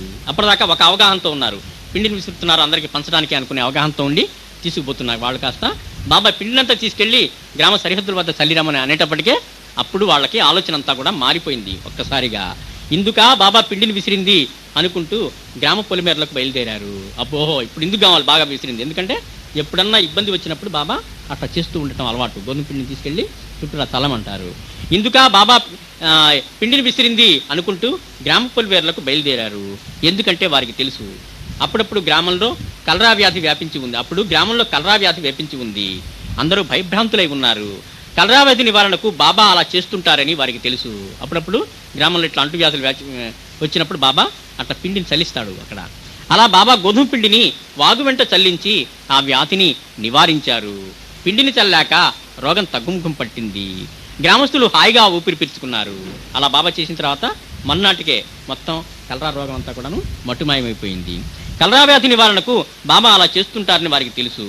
అలా బాబా గోధుమ పిండిని వాగు వెంట చల్లించి ఆ వ్యాధిని నివారించారు. పిండిని చల్లాక రోగం తగ్గుముఖం పట్టింది. గ్రామస్తులు హాయిగా ఊపిరి పీల్చుకున్నారు. బాబా శక్తి సామర్థ్యాలు అలాంటివి. అక్కడే ఉండి ప్రత్యక్ష ప్రేక్షకుడుగా అదంతా గమనిస్తున్న హేమాత్ పంతుకు ఈ సన్నివేశం అంతా మనోఫలకం పైన ముద్రించుకుపోయింది.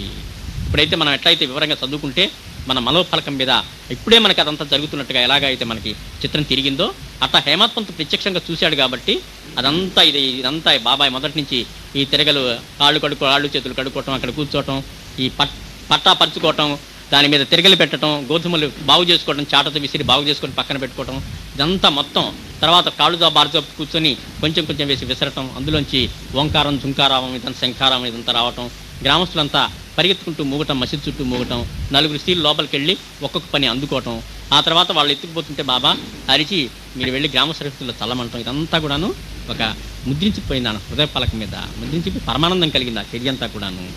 అలా ముద్రించిపోయేటప్పటికే ఆయన ఆశ్చర్యానందంతో నిండిపోయారు. గోధుమ పిండికి కలరా వ్యాధికి సంబంధం ఏమైనా ఉందా? ఇదంతా వానికి అర్థం కాల. మొట్టమొదట కొత్తగా వచ్చి చూస్తున్నాడు కదా బాబా లీలన్నీ, అందుకని మొట్టమొదటి చూసినటువంటి మహాలీల ఇది. అందుకని ఆయన వింతగా ఆశ్చర్యంగా చూస్తున్నాడు. హృదయ పలకం మీద ముద్రించుకుపోయిన తర్వాత అనుకున్నాడు అప్పుడు, గోధుమ పిండికి కలరా వ్యాధికి సంబంధం ఏమైనా ఉందా? ఊహకే అందని ఇలాంటి లీలల గురించి ఒక పుస్తకం రాయాలని అప్పుడే ఆయన అనుకున్నాడు.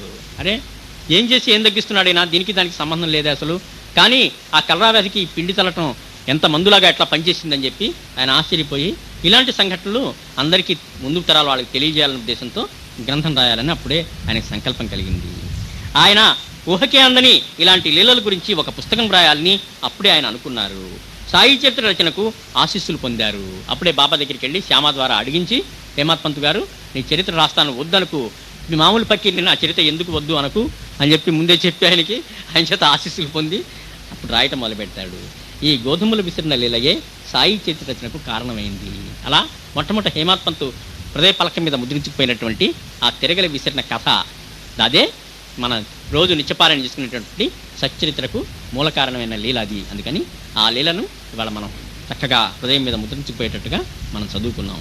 సాయినాథ్ మహారాజ్ కీ జై, భరద్వాజ మహారాజ్ కీ జై, గురుదేవ దత్త కీ జై. శ్రీ గురు చరణం శరణం శరణం శరణం. ఈరోజు క్రిస్మస్ పండుగ సందర్భంగా అందరికీ శుభాకాంక్షలు. తెలియజేస్తున్నాం, ఒకళ్ళకొకళ్ళు అందరం చెప్పుకున్నట్టే మనం. ఎందుకంటే మాస్టర్ గారు అక్కడక్కడ రిఫరెన్సెస్లో క్రీస్తు సూక్తులు కూడా ఉటంకిస్తూ ఉండేవారు. ఆయన కూడా మాస్టర్ గారు రిఫరెన్సెస్ ఇస్తూ ఉండారు ప్రతి పుస్తకంలోనూ. శ్రీ సాయినాథ మహారాజ్ కీ జై, భరద్వాజ్ మహారాజ్ కీ జై, గురుదేవ దత్త కీ జై, శ్రీ గురు చరణం శరణం శరణం శరణం. మాస్టర్ గారి వివాహం బనగానపల్లిలో జరిగింది. తర్వాత మాస్టర్ గారు బనగానపల్లికి రావటం, అక్కడ ఉండటం, మా ఇంట్లో ఉండటం, చాలా విషయాలు చెప్తుండటం జరిగింది. అప్పుడప్పుడు మఠానికి వెళ్ళేవాళ్ళం. చింతమాన మఠం అనే ఒక మఠం, దానిలో ఒక ఆమె బ్రహ్మంగారి సూక్తులకి గుడార్థం చెప్పటం, ఇదంతా జరిగింది. తర్వాత మఠంలోకి వెళ్ళినప్పుడు బ్రహ్మంగారు కూర్చొని తపస్సు చేసిన చోట గుడి కట్టారు. ఆ గుడి మీదకి తిల్లిలో ఉండేటటువంటి గురుస్థానంలో ఉండే వేప చెట్టు ఉన్నట్టే ఆ గుడి వెనకాల, బ్రహ్మంగారు తపస్సు చేసిన గుడి వెనకాల కూడా ఆనుకుని అట్టగా ఒక ఆవు చెట్టు ఉంటుంది. తిరిగిలో లాగానే ఒక కొమ్మ అట్లా ఆయన కూర్చున్న వైపుకి వెళ్తుంది. ఆ కొమ్మ ఆకులు మాత్రం తిరిగిలో వేప చెట్టుకి ఎట్లయితే చప్పగా ఉంటాయో ఇక్కడ కూడా అట్లాగే ఆ కొమ్మ వైపు మాత్రం చప్పగా ఉంటాయి. అది మనం చదువుకున్నాం. మాస్టర్ గారు ఎక్కువసేపు బాబా లీలలు, బాబా తనకు చూపిన నిదర్శనాలు, అనుభవాలు చెప్తూ ఉండేవారు.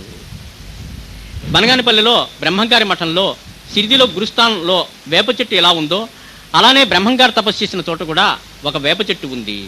ఆ వేప చెట్టుకు ఆనుకునే మఠం నిర్మించారు. సిరిదిలో లాగానే వేప చెట్టుకు గల ఒక కొమ్మ మఠం మీదకి వాలి ఉంటుంది. ఆ కొమ్మ ఆకులు మాత్రం చప్పగా ఉంటాయి, అంటే చేదు చాలా తక్కువగా ఉంటుంది. మిగతా కొమ్మల ఆకులు కటిక చేదుగా ఉంటాయి, అసలు నోట్లో పెట్టుకోలేము. మాస్టర్ గారు ఎప్పుడు ఎక్కువసేపు బాబా లీలలు, బాబా తనకు చూపిన నిదర్శనాలు, అనుభవాలు చెప్తూ ఉండేవారు. ఎందుకంటే ఆయన చైతన్యం అలా ఉండేది. ఎప్పుడు ఏది చేసినా, చదివినా, చూసినా, విన్నా, చెప్పినా కూడాను ఆ పరిధిలోనే ఆ బాబా గురించే, లేకపోతే భక్తి వైపు మనసు ఎలా మళ్ళుతుంది అనే విషయాల గురించి, లేకపోతే విశ్వం గురించి, మన శరీర నిర్మాణం గురించి ఇవే చెబుతుండేవాడే. ఏది కూడా ప్రతి కూడాను మనకి ఆధ్యాత్మిక పురోభివృద్ధికి, భగవంతుడి వైపు పోవటానికి ఉపయోగించే మాటే ఉండేది. ప్రతి ఆయన నోటి నుంచి వచ్చేది ఏ మాట అయినా సరే అన్నిటికీ అర్థమయ్యేదాకా జవాబు చెప్తూ ఉండేవారు. శ్రీ మాస్టర్ గారు అప్పుడు ఎక్కువగా శ్రీ పాకలపాటి గురువు గారి గురించే చెప్పారు. విద్యానగర్లో తాను ఊరికి వెళ్ళినప్పుడు బాబా తన కోసం వచ్చి ఆశీస్సులు అందజేసిన విషయం కూడా చెప్పారు. శ్రీ గుడవళి మహారాజు గారు ఇచ్చిన గురుచిత్ర పారాయణ చేశాక తనకు శ్రీ సాయి స్వప్న దర్శనమిచ్చి ఆశీస్సులు అందించిన విషయం చెప్పారు. సిరిదిలో ఎలా ఉంటుందో, తనకు అక్కడ వెళ్ళినప్పుడు తాను ఏమేమి చేసేవారో అవన్నీ కళ్ళకు కట్టినట్టుగా చెప్పేవారు. ఎందుకంటే బోలెడంత సమయం, 24 గంటల సమయం, దాదాపుగా 15 రోజులు ఉన్నారు మా ఇంట్లో. అందుకని అప్పుడు ఇంకా బోలెడంత టైం ఉంది కదా, రకరకాల టాపిక్స్ అన్ని కూడాను అప్పుడు చెప్తూ ఉండేవాళ్ళు. శ్రీ గుడవణి మహారాజ్ ప్రసాదించిన పుస్తకాలు కొద్ది రోజులు అలాగే ఆయన దగ్గర ఉండిపోయాయి. మాస్టర్ గారు అక్కడికి పూణే వెళ్ళినప్పుడు అనుకోకుండా ఆ మహారాజ్ దర్శనమై ఆయన తిరిగి వచ్చేటప్పుడు 3 పుస్తకాలు ఇస్తారు. అందులో మాస్టర్ గారు చదవాలనుకుంటున్నటువంటి గురుచిత్ర పుస్తకం ఒకటి. అది కొన్ని రోజులు అట్టాగే ఉంది మాస్టర్ గారి ఇంట్లో, సంస్కృతంలోది అది. తర్వాత విద్యానగర్లో ఓరియంటల్ కాలేజీకి చెందిన మల్లికార్జున శర్మ గారు మాస్టర్ గారి దగ్గరికి వస్తూ ఉండేవాళ్ళు. అనేక మంది విద్యార్థులు వస్తుండేవాళ్ళు. అక్కడ ఓరియంటల్ కాలేజీలో తెలుగు పండిట్గా పనిచేస్తుండేవాడు ఆయన, లెక్చరర్గా. ఆయన కూడా ఈయన దగ్గరికి వచ్చేవాళ్ళు మాస్టర్ గారి దగ్గరికి.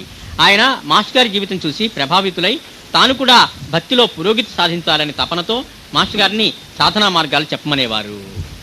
మాస్టర్ గారి పురోగతి ఆయన కళ్ళ కట్టినట్టుగా కనిపించేది. ఎందుకంటే సంస్కృత పండితుడు కాబట్టి సహజంగానే ఆధ్యాత్మిక విషయాల విను సంస్కృత పుస్తకాలు ఎక్కువగా ఉంటాయి కాబట్టి ఆయనకు ఒక అవగాహన అంతాను మన సంస్కృతి గురించి. మన సంస్కృతిలో ఋషుల యొక్క జీవిత విధానం తెలుస్తుంది కాబట్టి ఒక ఋషిలాగా జీవిస్తున్నాడు ఈయన దగ్గర చాలా నేర్చుకోవచ్చు అని చెప్పి సాధనా మార్గాలు ఆయన కూడా ఇంట్రెస్ట్ కలిగి నేను కూడా పురోగతి చెందాలి సాధనా పరంగాని మాస్టర్ గారిని అడుగుతూ ఉండేవాడు. ఆయన భక్తిలో పురోగతి సాధించాలని తపనతో మాస్టర్ గారిని సాధనా మార్గాలు చెప్పమనేవారు. ఆయన సంస్కృత పండితుడు. శ్రీ గుడవళి మహారాజ్ చే ప్రసాదించబడిన సంహితాయన గురు దిశాహిశ్రీ అనే శ్రీ గురు చిత్ర పుస్తకాన్ని శ్రీ మల్లికార్జున శర్మ గారికి ఇచ్చి తెలుగులోకి అనువాదం చేసి ఇవ్వమన్నారు. ఉన్నే ఇంట్లో పెట్టుకున్నారు. ఇంకా మాస్టర్ అప్పుడు చదువుకున్నారు ఒకసారి. తర్వాత ఈయనకి నలుగురికి పనికొస్తున్న ఉద్దేశంతో అప్పుడు మల్లికార్జున శర్మ గారికి ఇచ్చి ఆయనకు ఒక సాధనా మార్గంగా అది స్మరణలో ఉంటారు ఎక్కువ ట్రాన్స్లేషన్ చేసేటప్పుడు అని ఇది తెలుగు చేసి ఇవ్వమని చెప్పి ఆయనకి ఇచ్చారు. అదొక సాధనగా అనువాదం చేసి ఇవ్వమన్నారు. ఆయన తన మార్గదర్శకత్వం కోరుతున్నారు కనుక ఆయనకు అదొక సాధనగా మాస్టర్ గారు ఈ అనువాదం పని అప్పచెప్పారు. మల్లికార్జున శర్మ గారికి మాస్టర్ గారి పైన ఎంతో భక్తి. శ్రీ మాస్టర్ గారు సూచించినట్టు ఆయన కొన్ని దత్తక్షేత్రాలు దర్శించుకున్నారు. పూజ్యశ్రీ మాస్టర్ గారు గుడవళి మహారాజ్ ప్రసాదించినటువంటి శ్రీ వాసుదేవానంద సరస్వతి స్వామివారి విరచిత సంహితాయన గురు దిశాహిశ్రీ అనే 24 అధ్యాయాల గురుచరిత్ర గ్రంథాన్ని కొన్ని పర్యాయాలు పారాయణ చేసిన అనంతరము స్వప్నంలో ఒక వృద్ధుడు దర్శనమిచ్చారు. అలా ట్రాన్స్లేట్ చేసుకున్న తర్వాత ఆ తెలుగు స్క్రిప్టులు కూడా మాస్టర్ గారు పారాయణ చేశారు. అలా చేసిన తర్వాత కొన్నిసార్లు అప్పుడు మాస్టర్ గారికి స్వప్న దర్శనమైంది. ఏంటి ఆ స్వప్నం అంటే, ఆయనకు ఒక హామీ లభించింది ఆ స్వప్నంలో. 24 అధ్యాయాలు గల గురుచరిత్ర గ్రంథాన్ని కొన్ని పర్యాయాలు పారాయణ చేసిన అనంతరం స్వప్నంలో ఒక వృద్ధుడు దర్శనమిచ్చారు. ఆ ఆకారం సాయిబాబా లాగా లేకపోయినా ఆయన బాబానే అని మాస్టర్ గారికి తెలుస్తూనే ఉందిట. ఎందుకంటే బాబా వృద్ధుడిగా ఎలా ఉంటుందో రూపం అలా ఉందన్నమాట. ఆ రూపం అట్లా కల్లో కనిపించారు. మన నాగేశ్వరరావు కూడా మన మాస్టర్ గారు అట్టా కనిపించాడు, వృద్ధుల్లా కనిపించి దర్శనమిచ్చారు కిందటి వారంలో 4-5 రోజుల కిందట. ఆ సాయిబాబా లేకపోయినా ఆయన బాబానే అని మాస్టర్ గారికి తెలుస్తూనే ఉందిట. మహనీయుడైన ఆ వృద్ధుడు స్వప్నంలో మాస్టర్ గారిని కౌగలించుకొని, నువ్వు గురువు లేడని ఎందుకు బాధపడుతున్నావు, నేనున్నాను కదా అంటూ 3 సార్లు పలికి అభయం ఇచ్చారు. అప్పుడు ఇంకా మనకి పరిపూర్ణమైనటువంటి అభయం లభించినట్టు. నేనే నీ గురువుని అని చెప్పి బాబానే స్వయంగా చెప్పారు ఆయనకి. కౌగలించుకొని, నువ్వు గురువు లేడని ఎందుకు బాధపడుతున్నావు, నేనున్నాను కదా అంటూ 3 సార్లు పలికి అభయం ఇచ్చారు. దాంతో ఇక ఆయనకి ఉండేటువంటి మారుమూల హృదయాంతరాల్లో ఉన్న సందేహాలన్నీ కూడా పటాపంచలైపోయినాయి అనమాట. ఆ అభయంతో నేనున్నాను కదా అంటూ 3 సార్లు పలికి అభయం ఇచ్చారు. ఈ స్వప్నం వచ్చాక శ్రీ అఖండానంద సరస్వతి స్వామి తనలో రేపిన సందేహం పటాపంచలైంది. అంటే మానవ శరీరంతో ఉండే మహాత్ముడు కాకుండా భౌతిక రూపంలో లేకపోయినప్పటికీ బాబా అనుగ్రహించగలడు, ఆధ్యాత్మికంగా ఉద్ధరించగలడు అనేటువంటి నమ్మకం అప్పటికి ఉందా లేదా అని చెప్పి ప్రశ్న లేపుతారు. అప్పుడు ఈ స్వప్న దర్శనంతో మాస్టర్ గారికి ఆ శంక తొలగిపోయింది. శ్రీ అఖండానంద గుడవలి మహారాజు బాబా గురించి చెప్పిన విషయాలు దృఢమయ్యాయి. ఆయన చెబుతాడు, నువ్వు బాబాని ఆశ్రయించు, ఈ మార్గం సరైన మార్గంలో పోతున్నావు, నువ్వెవరిని భౌతిక శరీరంతో ఉన్న గురువుని వెతుక్కోవాల్సిన అవసరం లేదు, బాబానే నిన్ను ఉద్ధరిస్తాడు శరీరంతో లేకపోయినప్పటికీ అని చెప్పి ఆయన హామీ ఇచ్చినా కానీ మాస్టర్ గారికి అపనమ్మకం అట్లా ఉంటూనే ఉంటుందన్నమాట. అప్పుడు ఈ స్వప్న దర్శనంతో అది కూడా పటాపించలేకపోతుంది. బాబా గురించి చెప్పిన విషయాలు దృఢమయ్యాయి. తన గురువు బాబానే అని స్థిరపడింది. ఈ స్వప్నం వచ్చాక శ్రీ అఖండానంద సరస్వతి స్వామి తనలో రేపిన సందేహం పటాపంచలైంది. దాంతో శ్రీ గొడవలి మహారాజు బాబా గురించి చెప్పిన విషయాలు దృఢమయ్యాయి. ఏంటి చెప్పాడంటే, ఆయన భౌతిక శరీరంతో లేకపోయినప్పటికీ బాబా ఆధ్యాత్మిక ముక్తిని ఇవ్వగల సమర్థుడు అని చెప్పారు గొడవలి మహారాజు గారు. తన గురువు బాబానే అని మాస్టర్ గారికి స్థిరపడిపోయింది. శ్రీ మాస్టర్ పాకలపాటి గురువు గారి గురించి అప్పుడు ఎక్కువగా చెప్పారు. శ్రీ పాకలపాటి గురువు గారు విశాఖపట్నం ఏజెన్సీ ప్రాంతంలోని అడవుల్లో నివసించేవారు. ఆయనంతా అడవుల్లోనే ఆయన జీవితం అంతా ఎక్కువగా. పాకలపాటి గురువు గారు శ్రీ మాస్టర్ ఆ కొండలలో గల భీమసింగి అనే ఊరిలో పాకలపాటి గురువు గారి ఆశ్రమానికి వెళ్ళారు. శ్రీ గురువుగారి గురించి మొదట విన్న మాస్టర్ గారు ఆయన చూడాలనిపించి విశాఖపట్నంలో ఉన్న తన అన్నగారికి ఆ ప్రాంతంలో పాకలపాటి గురువు గారు ఆయన గొప్ప మహాత్ములు ఉన్నారట, వారు ఎక్కడుంటారో వివరాలు కనుక్కొని తెలపమని ఉత్తరం రాశారు. మాస్టర్ గారికి అప్పట్లో ఇదే పని. ఎక్కడెక్కడ ఏ మహాత్ములు ఒక చెవున పడ్డా సరే పేపర్లోనే ఎక్కడన్నా అన్ని తిరిగేస్తూ ఉండేవాళ్ళు, ఈ మ్యాగజైన్స్ అన్ని కూడాను. అప్పుడు ఎక్కడ ఏములా ఈయన పేరు, ఒక మహాత్ముడి పేరు దొరికినా సరే ఇంకా దాని గురించి ఆ ప్రాంతంలో ఉన్న వాళ్ళకి ఉత్తరాలు రాసేవాళ్ళు. అక్కడ మహాత్ములు ఉన్నట్ట నాకు ఆచూకీ తెలిసింది, అక్కడ ఉంటే మా వివరాలు తెలపాల్సిందని రాస్తూ ఉండేవాళ్ళు. అట్లా దేశంలో ఎక్కడెక్కడ మహాత్ములు ఉన్నాడో ఆ ఇన్ఫర్మేషన్ అంతా కూడా మాస్టర్ గారికి వచ్చి దర్శనానికి పోతూ ఉండేవాళ్ళు. ఈ విశాఖపట్నం దగ్గర ఏజెన్సీ ప్రాంతంలో ఉన్నారని తెలియబట్టి వాళ్ళ అన్నగారికే నేరుగా ఆయన రాశారనమాట. వారు ఎక్కడుంటారో వివరాలు కనుక్కొని తెలపమని ఉత్తరం రాశారు. విచిత్రం ఏమిటంటే, అలా మాస్టర్ గారు ఆయన చూడాలనుకున్న కొద్ది రోజులకే శ్రీ పాకలపాటి గురువు గారు స్వయంగా తామే మాస్టర్ గారి అన్నగారైన పూజ్య శ్రీ కృష్ణమాచార్య గారిని వెతుక్కుంటూ విశాఖపట్నం వచ్చి కలిశారు. ఈయన నీకు ఎక్కడున్నారో కనుక్కొని చెప్పి నాకు తెలియజేయాల్సిందని అని ఉత్తరం రాయంగానే కొన్నాళ్ళకి ఇంకా ఆయన ఎంక్వైరీ మొదలు పెట్టాల, ఆ విషయం పట్టించుకోవాలి. అప్పటికి ఇంకాను ఈయన గురువుగారే వెతుక్కుంటూ వచ్చి మాస్టర్ గారి అన్నగారి దగ్గరికి ఈయనే వచ్చారు. శ్రీ పాకలపాటి గురువు గారు స్వయంగా తామే మాస్టర్ గారి అన్నగారైన పూజ్య శ్రీ కృష్ణమాచార్య గారిని వెతుక్కుంటూ విశాఖపట్నం వచ్చి కలిశారు. ఇంకేముంది, మాస్టర్ గారి పని సులువైపోయింది. ఇంకా ఆయన వెతుక్కోవటం, ఆయన ఎక్కడో ఈ టైము ఎక్కువ గడవకుండా గబుక్కున అంతా తెలిసిపోయింది అనమాట మా పాకలం గురువు గారి గురించి అంతాను. ఇంకేముంది, మాస్టర్ గారి పని సులువైపోయింది. నేరుగా ఇక దర్శనానికి వెళ్ళిపోవటమే, లైన్ క్లియర్ అయిపోయింది. మరి మాస్టర్ గారు సాయిబాబాక బేటా కదా, ఆయనకు అన్నీ అలాగే అమరుతూ ఉంటాయి. మరి ఎందుకంటే ఎవరి యొక్క ముద్దు బిడ్డడో ఆయన అన్నీ కూడా అట్లా అమరుస్తూ ఉంటాడు. అందుకే మనం కూడా ఆ మహనీయులకి ముద్దు బిడ్డలుగా మనం కూడా తయారవ్వాలి. అప్పుడు మనకి అన్నీ కూడా ఆ అనుగ్రహాలన్నీ అట్లా మనకు కూడా సమకూరుతాయి. అన్నగారైన పూజ చేసి మాస్టర్ గారు విశాఖపట్నం వచ్చి కలిశారు. ఇంకేముంది, మాస్టర్ గారి పని సులువైపోయింది. మాస్టర్ గారు సాయిబాబాక బేటా కదా, ఆయనకు అన్నీ అలాగే అమరుతూ ఉంటాయి. మరి అందుకే మాస్టర్ గారు అలా వ్రాయటం, శ్రీ గురువు గారి అక్కడికి ఇలా రావటం జరిగిపోయింది. ఈయన ఉత్తరం రాశారో లేదో కొద్ది రోజులకి ఆయనే వెతుక్కుంటూ అన్నగారి దగ్గరికి వచ్చారు. ఆయనకు ఎవరు చెప్పారో ఏమో మా అన్నగారు హోమియోపతి వైద్యం చేస్తారని హోమియో మందు కోసం ఆయన మా అన్నగారి దగ్గరికి వచ్చారు. అలా వారిద్దరికి గొప్ప పరిచయం ఏర్పడింది. ఎందుకు వచ్చాడంటే ఆయనకు గురువుగారికి ఏం జబ్బులు ఉంటాయి, మరి ఆయనకి ఏదో మిష, ఆయన తగ్గించుకోలేడు, అన్ని మూలికలు ఆయన చేతిలో ఉంటే ఒక మిష అనమాట. ఈయన కృష్ణమాచారి గారు హోమియో వైద్యం చేస్తారు. వరల్డ్ టీచర్స్ ట్రస్ట్ని జగద్గురు పీఠం, గొప్ప ఆధ్యాత్మిక కేంద్రం అది. కొన్ని లక్షల మందిని దేశ విదేశాల్లో ప్రభావితం చేస్తుంటారు వాళ్ళ శిష్యులు ప్రశిష్యులు అందరూ కూడాను. వాళ్ళ మెయిల్ ఏంటంటే సామాజిక సేవ చేయడానికని హోమియో వైద్యం తీసుకున్నారు వాళ్ళు. అట్లా హోమియో క్యాంపులు పెట్టి హోమియో డాక్టర్లను వాళ్ళే తయారు చేసుకొని అక్కడక్కడ వాళ్ళు ఉంచుతారు, అట్లా వైద్యం చేస్తుంటారు. మరి అంతమంది తయారు చేసిన ఆయన గొప్ప వైద్యుడు కదా. ఈయన ఆ పుస్తకాలు కూడా రాశారు. ఆజ్ఞాన అనే పుస్తకం తెలుగు చేయటం, హోమియో గ్రంథాలు రాయటం. హోమియోలో ఒక పట్టు సంపాదించాడు కృష్ణమాచారి గారు. ఆయన కనుక సెలెక్ట్ చేసి డోసు ఇచ్చేటట్లయితే తగ్గిపోతాయి అనమాట. అట్లాంటి పేరు ప్రఖ్యాతులు ఉన్నాయి కాబట్టి ఆయన దగ్గరికి హోమియో మందు కోసం వచ్చాడు ఆయన. హోమియో మందు కోసం అంటే మనం నమ్మాలి, మరి ఏం చేస్తాం, మరి మందు కోసం వచ్చాడు ఆయన. శ్రీ పాకలపాటి గురువు గారు ఇంకేముంది, ఆయనకు ఎవరు చెప్పారో ఏమో మా అన్నగారు హోమియోపతి వైద్యం చేస్తారని హోమియో మందు కోసం ఆయన మా అన్నగారి దగ్గరికి వచ్చారు. అలా వారిద్దరికీ గొప్ప పరిచయం ఏర్పడింది. డాక్టర్ బాబు అని పిలిచేవాడు మీ బాబు గారు, మాస్టర్ గారు అన్నయ్య గారిని. ఈ విషయం తెలిసాక నేను సమయం చూసుకుని విశాఖపట్నం వెళ్ళాను అని మాస్టర్ గారు చెబుతున్నారనమాట. ఈ వెంటనే ఆయన ఈయన దగ్గరికి వచ్చాడని తెలియగానే ఇంక సెలవులు రాగానే ఈయన మొట్టమొదటి విశాఖపట్నం వెళ్ళిపోయారు. శ్రీ గురుగారిని దర్శించుకుని వస్తానని చెప్పగానే నన్ను మా అన్నగారు నర్సీపట్నంలో ఉండే చిన్నబాబు గారి దగ్గరికి పంపారు. చిన్నబాబు గారు అంటే ఆయన్ని పాకలపాటి గురువు గారిని బాబు గారిని అంటి పెట్టుకుని ఉండేటటువంటి శిష్యుడు ఆయన. ఎక్కడ తీసుకెళ్తే అక్కడికి ఆయన వెంట ఉండటం, ఇంక ఇది అదేం లేకుండా ఆ పాట పిలవంగానే వెళ్ళిపోవటం అనమాట. ఇంక ఎట్టి పరిస్థితులు అట్లా గొప్ప సేవకుడుగా ఆయన చివరిదాకా అట్లాగే ఉన్నారు. మన చీరాలు కూడా వచ్చారు చాలాసార్లు, 2-3 సార్లు చీరాలు కూడా చిన్నబాబు గారు వచ్చారు. ఇప్పుడు ఆయన గురుగారు కలిసిపోయారు, ఇప్పుడు లేరు. అంటే చిన్నబాబు గారి దగ్గరికి పంపారు. చిన్నబాబు గారికి పాకలపాటి గురువు గారు ఎప్పుడు ఎక్కడ ఉండేది తెలిసేది, ఆయనకి మాత్రం తెలిసేది. ఆయనకంటే ఎందుకంటే ఎన్నో ఆశ్రమాలు కొండ మీద 700 గ్రామాలు ఏర్పాటు చేశాడు ఆయన ఆ కొండ జాతి వాళ్ళ కోసం. అక్కడ వాళ్ళకంతా సౌకర్యాలు, దున్నుకోవడానికి పండించుకోవడానికి భూమి ఏర్పాటు చేయటం, అక్కడ ఒక రామాలయం కట్టించడం. రామాలయం అంటే ఏం లేదు, ఒక దీపపు సెమ్మె మీద దీపం వెలుగుతుంటుంది, అదే రాముడు.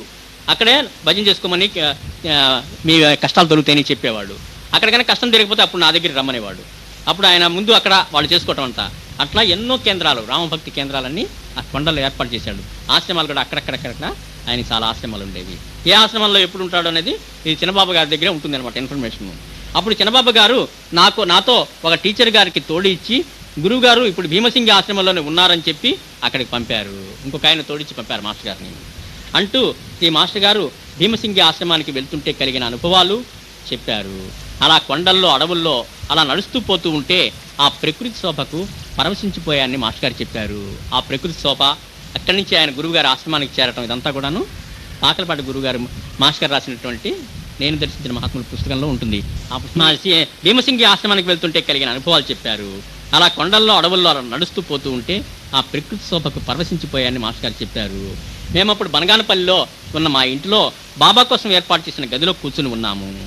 మాస్టర్ గారు ఆయన చూచిన కొండలు కోనల్లోని ప్రకృతిని వర్ణిస్తున్నారు. పాకలపాటి గురువు గారి నుంచి టాపిక్స్తే ఆయన గురించి వర్ణిస్తున్నారు. చిన్న గది మా ఇంట్లో ఉండేది బాబాను పెట్టుకుని, అక్కడే అందరం దగ్గర కూర్చున్నాం అనమాట. ప్రకృతిని వర్ణిస్తున్నారు. ఆయన అలా చెబుతూ ఉంటే అందరం ఆ వాతావరణంలోకి వెళ్ళిపోయాము. ఆ గదిలో కొంచెం ఎత్తుగా ఒక గూడు ఉంటే అందులో మాస్టర్ గారి పుస్తకాలు కొన్ని పెట్టాము. ఉన్నట్టుండి ఒక విచిత్రం జరిగింది. అక్కడ నిలబెట్టిన పుస్తకాల్లోంచి ఒక ఫోటో జారి సరిగ్గా కిందనే కూర్చున్న నా ఒడిలో పడింది. ఏంటంటే అది పాకలపాటి గురుగారి ఫోటో. పైన గూడుంది, అది వచ్చి పడింది ఒడిలోకి. అది శ్రీ పాకలపాటి గురుగారి ఫోటో. ఈయనే పాకలపాటి గురువు గారు అని చెప్పారు. ఆ ఫోటో చేతిలోకి తీసుకుంటూ మాస్టర్ గారు ఛాతీ వరకు ఉన్న ఆ ఫోటోలో గురువుగారు చాలా పెద్ద మనిషిలాగా అనిపిస్తున్నారు. లాల్చి జరి కండువా, పల్చటి కాపు చక్కగా దూకున్నారు. వయసు 60 సంవత్సరాల లోపుగా ఉన్నట్టు కనిపిస్తున్నారు. కళ్ళు చాలా శక్తివంతంగా ఉన్నాయి. ఆయన కళ్ళు గనక ఫోటోలో చూసినా సరే మనం పక్కకి మళ్ళించుకోలేము, అంత శక్తివంతంగా ఉంటాయి ఆయన కళ్ళు. ఆ ఫోటో వైపు చూసి చూపు మరల్చుకోలేకపోయాము. ఆ ఫోటో వైపు చూస్తే మనం కళ్ళను యువతలకి ఒక పట్టాన మళ్ళించుకోలేము. ఆయన ఫోటో చూసి మేము ఆశ్చర్యపోయాము. కొండల్లో కోనల్లో ఉండే గురువు గారంటే ఎలాగో ఉంటారని అనుకున్నాం. ఎట్లా ఉంటారని, ఏదో జటాజుటాలు ఉండి అవి ఇవి ఉండి ఉంటారు కావాలి అని అనుకుంటాం అనమాట. కానీ ఈయన చూస్తే జమీందార్ లాగా ఉన్నాడు. యువతలకు మళ్ళించుకోలేము. గురువుగారి ఉంటే ఎలాగా ఉంటారని అనుకున్నాము. జమీందార్ లాగా టీవీలుగా ఉన్న ఎన్ను చూస్తే గురువులు ఇలా కూడా ఉంటారా అనిపించింది. మాకు తెలియదు అప్పుడు గురువులు ఎలా ఉంటారు, ఇన్ని రకాలుగా ఉంటారని. గురువులు అంటే కాషాయ వస్త్రాలు ధరించుకొని జడలు పెంచుకొని అట్లా ఉండాలన్నమాట. అట్లా అనుకునేవాళ్ళం. ఈయన చూస్తే జమీందార్ లాగా ఉన్నాడు. అసలు ఈయన ఎవరు, ఈయన పేరేంటి, ఈయన ఉండేది భీమసింగిలో కదా, పాకలపాటి గురుగారు అని చెబుతున్నారేంటి అని అడిగాను. అట్లా జమీందార్ లాగా ఉన్నాడు, అడవుల్లో ఉండాల్సిన వ్యక్తిలాగా లేడు ఆయన. ఈయన ఎవరు అసలు, ఈయన ఊరేంటి అన్నప్పుడు వివరాల్లోకి పోయినాం అన్నమాట. అప్పుడు మాస్టర్ గారు చెప్పారు, ఈయన చిన్నతనంలోనే ఇంట్లోంచి వెళ్ళిపోయారు. మాణిక ప్రభులాగా ఒక ఆదేశం రాగానే అలా వెళ్ళిపోయారు. ఈయన కూడా అట్లాగే అడవులు కొండలు తిరుగుతూ ఎక్కడెక్కడ తిరుగుతూ ఎన్నో విద్యలు నేర్చుకున్నారు. ఆయన విద్యలు నేర్చుకున్న విద్యలు అపారం. మరి ఎట్లా ఎక్కడికి పోయినాడో, ఏం నేర్చుకున్నాడో ఎట్లా తెలియదు అనమాట. అపారమైన పాండిత్యం, అపారమైనటువంటి ఆధ్యాత్మిక శక్తి అన్నీ ఉన్నాయి ఆయనలో. చివరకు గొప్ప సిద్ధి పురుషులైనారు. అట్లా తిరిగి ఆయన చూడని కొండ గుట్ట లేదు మన దేశంలో కానీ, పక్కన అస్సాంలో కూడా పర్యటించానని చెప్పారు. అస్సాం కొండల్లో కూడా మనకంటే దట్టమైన అరణ్యాలు ఉంటాయి అస్సాంలో. టేకు చెట్లు ఇంతంత పెద్ద ఈ రూమ్ అంత లా ఉంటాయి అనమాట. అక్కడి నుంచే మనకి ఎక్కువగా వచ్చేది టేకు. అంత కీకారణ్యాల్లో తిరిగేవాడు ఆయన. ఎన్నో విద్యలు నేర్చుకున్నారు. చివరకు గొప్ప సిద్ధపురుషులైనారు. ఒక అతీతమైన మేధస్సు ఆయనకు మొదటి నుంచి ఉండేదట. ఆయన జ్ఞాపక శక్తి కానీ, ఆయన తెలివి కానీ అద్భుతం. మామూలు మనిషికి అంచనాకి అందనటువంటిది అసలు అంతటిదనమాట. అతీతమైన మేధస్సు ఆయనకు మొదటి నుంచి ఉండేదట. అలా తిరుగుతూ ఒకసారి ఆయన పాకలపాడు అనే గ్రామానికి వచ్చారట. మొట్టమొదటి తిరుగుతూ వాళ్ళ ఊరు అది కాదు, పుట్టిన ఊరు అది కాదు, ఆ గ్రామానికి వచ్చారు పాకలపాటికి. ఇట్లా అంతా ఆధ్యాత్మిక కొంత పురోగతి చెందిన తర్వాత అనే గ్రామం వచ్చారట. ఒక పండితుడు అక్కడ భాగవత పురాణం చెబుతున్నారట. ఆ పాకలపాటి గ్రామాల్లో ఈయన ఎంటర్ అయ్యేటప్పటికే అక్కడ పురాణ కాలక్షేపం జరుగుతున్నది. ఒక ఆయన భాగవతం చెబుతున్నారు. గురువు గారు యువకుడు, చేతిలో భిక్షాపాత్ర ఉంది. అంటే అప్పుడే అవధూత స్థితిలోకి వెళ్ళారు ఆయన. భిక్షాపాత్ర ఉంది, చింకి గుడ్డలు వేసుకున్నారు. ఆయన పురాణంలో కూర్చొని కొంతసేపు విన్నారు. ఎందుకంటే అడవులు కొండలు తిరిగి మహాపర్యటనలు చేసి ఎన్నో విద్యలు సాధించి వచ్చారు. అవతారం ఎట్లా ఉందంటే ఇలా ఉంది, చింకి గుడ్డలు, భిక్షాపాత్ర. మొట్టమొదటి రావణ మహర్షి కూడా తిరువణమల అలాగే తిరిగేవాళ్ళు. ఆయన ఇంకా నయం గోచి పెట్టుకునేవాడు. ఈయన గుడ్డలన్నా వేసుకున్నాడు మొత్తం. ఆయన మొదటి నుంచి ఉండేది. అలా తిరుగుతూ ఒకసారి ఆయన పాకలపాట అనే గ్రామం వచ్చారట. ఒక పండితుడు అక్కడ భాగవత పురాణం చెబుతున్నారట. గురువుగారు యువకుడు, చేతిలో భిక్షాపాత్ర ఉంది, చింకగుడ్డలు వేసుకుని ఉన్నారు. ఆయన పురాణంలో కూర్చొని కొంతసేపు విన్నారట. ఆ పండితుడు ఒక శ్లోకానికి అర్థం సరిగ్గా చెప్పకపోతే గురువుగారు లేచి ఆ శ్లోకానికి చక్కనే అర్థ వివరణ ఇచ్చారట.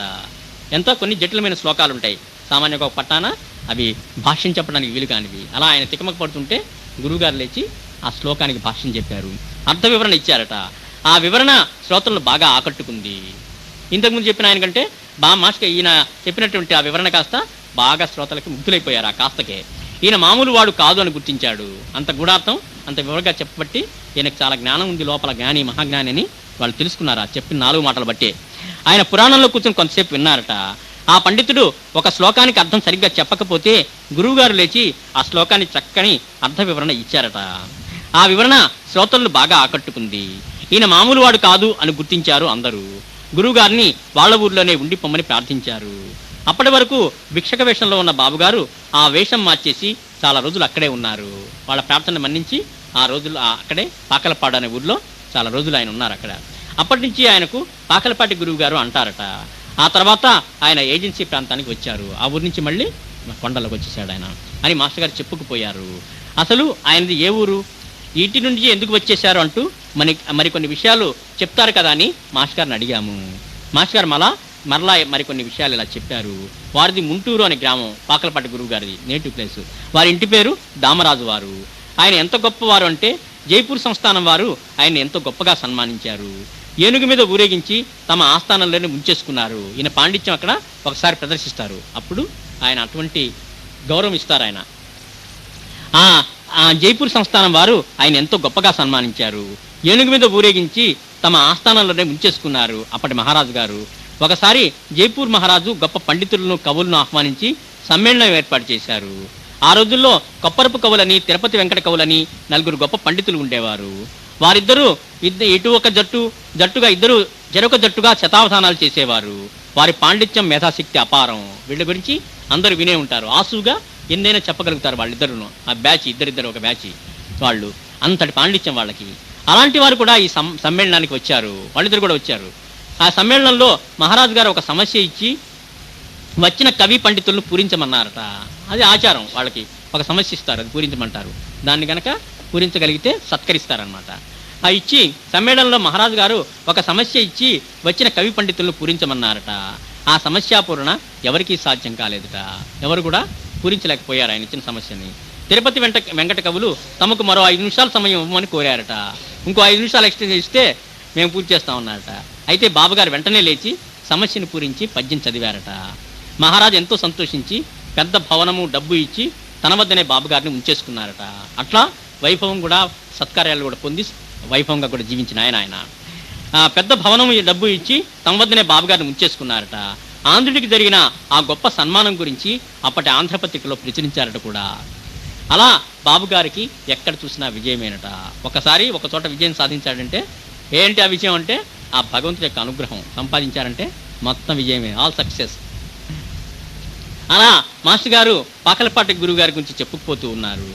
మాకు ఆ విషయాలు ఎంతో నచ్చాయి. నచ్చకుండా ఎంత ఉంటాయి, ఎంత చక్కటి విషయాలు, ఎంత విచిత్రమైన విషయాలు మనకు తెలియనివి ఎన్నో ఉన్నాయి, మనకి ఎక్కుతున్నాయి మనకి. అలా మాస్టర్ గారు పాకలపాటి గురువు గారికి చెప్పుకుపోతూ ఉన్నారు. మాకు ఆ విషయాలు ఎంతో నచ్చాయి. అందుకని సంభాషణ వేరే విషయాల్లోకి మళ్ళినప్పుడల్లా మళ్ళా బాబుగారిని గురించి ఎన్నో ప్రశ్నలు వేస్తూ ఉండటంతో శ్రీ మాస్టర్ గారు బాబుగారి గురించి ఆ రోజు చాలా విషయాలు చెప్పారు. శ్రీ పాకలపాటి గురువు గారిని బాబుగారు అని కూడా అంటారు. మాస్టర్ గారు మర్రా ఇలా చెప్పారు. మరొక ఇన్సిడెన్స్ ఆయన గురించి చెబుతున్నారు. ఒకసారి ఒక గొప్ప మహిమ జరిగిందట. అప్పుడు బాబుగారు భీమసింగి ఆశ్రమంలోనూ ఆ చుట్టుపక్కల గల ఆశ్రమాల్లోనూ ఉంటున్న రోజులు, కొండ మీద ఎక్కువ ఉంటున్నారు ఆయన. ఆ రోజుల్లో జిల్లా పెద్ద అధికారి ఒకసారి విశాఖ సముద్రానికి పిక్నిక్ వెళ్ళారట. కలెక్టర్ పదవిలో ఉన్న ఆయన ఒక ఆయన విశాఖ సముద్ర తీరానికి వెళ్ళారు. రాత్రిపూట అక్కడ ఉన్నారు. ఆ రోజుల్లో ఆ ఒక బంగళాలో బస చేసి చీకటి పడ్డాక వాతావరణం ఎంతో బాగుంటుందని అలా బయటకు వచ్చి సముద్రం వైపు చూస్తూ కూర్చున్నారట. పూర్ణమి రోజుల్లోనూ సముద్రం చాలా బాగుంటుంది, అందుకని సముద్ర తీరానికి వచ్చి అదే ఆ యొక్క అనుభూతి పొందుతూ ఉన్నాడు ఆయన. అప్పుడు ఆయన ఊహించని విధంగా చిన్న జల్లు ప్రారంభమై ఉరుములు మెరుపులు వచ్చాయట. అనుకోకుండా ఒక్కోసారి వర్షం వస్తూ ఉంటుంది కదా, అలా వర్షం వచ్చింది. అలా చూస్తూ ఉండగానే ఇంతలోకే ఒక్కసారిగా పెద్దగా మెరుపు మెరిసిందిట. పెద్ద మిరిమిట్లు గొరిపెట్టినట్టు మెరుపు వచ్చింది.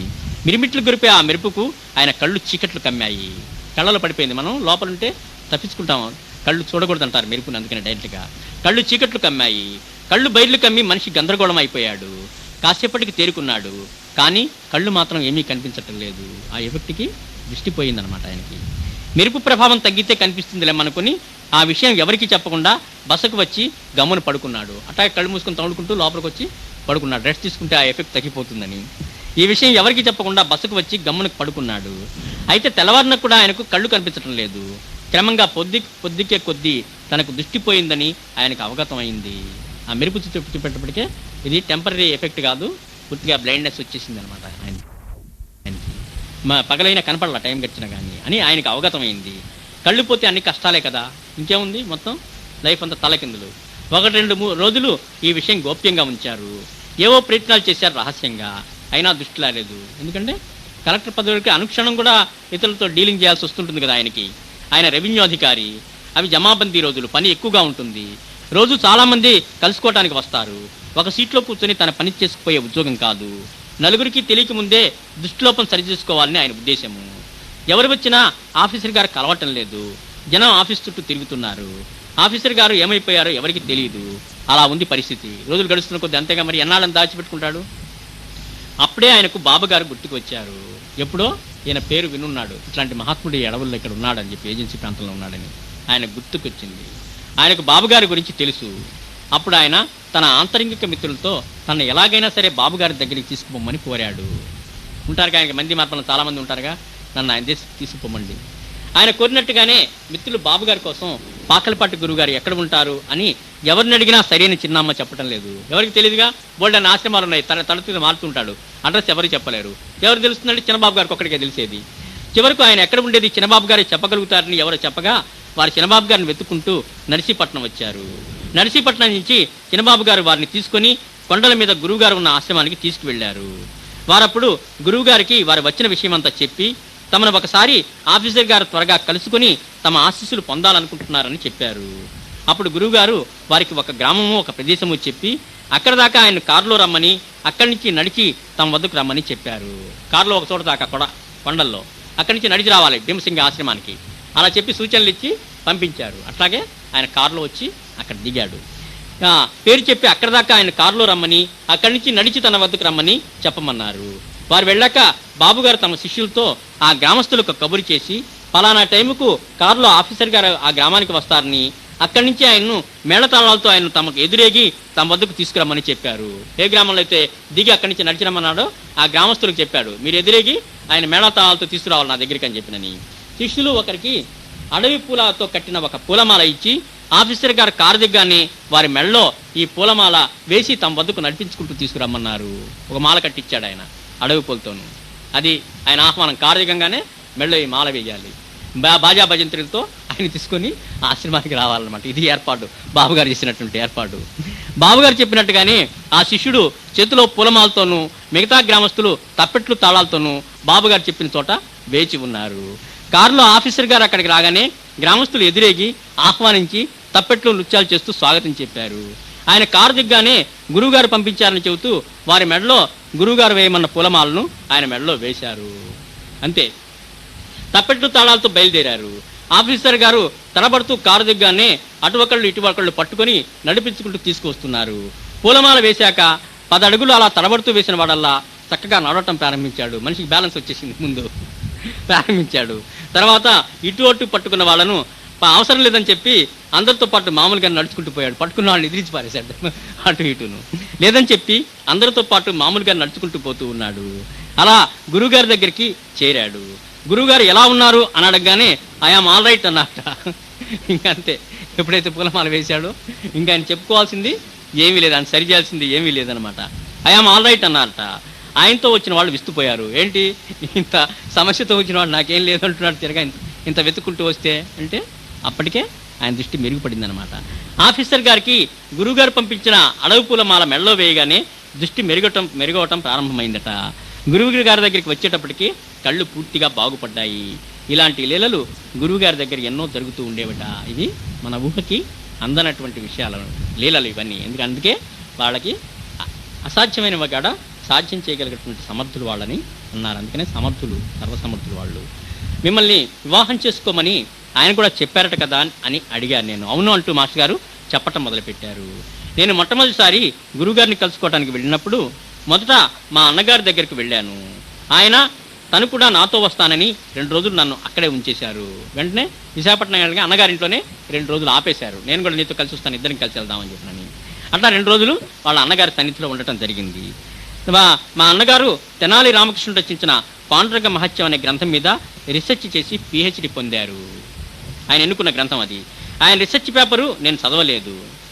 ఆ రోజున ప్రేయర్ అవగానే అన్నగారు సత్సంగంలో పాండురంగ మహత్యం పుస్తకం చదువుతున్నారు. వాళ్ళు కూడా నిత్య సత్సంగం చేసుకుంటారు. ఏదో ఉత్తమ గ్రంథం తీసుకొచ్చి ఆయన వివరణ చెబుతుంటారు. అట్లాగా వాళ్ళ అన్నయ్య గారు ఆ రోజు సత్సంగంలో ఒక కథ వచ్చింది. పాండురంగ మహత్యంలో కథ అది. నియత అనియత ఉపాఖ్యానం అది.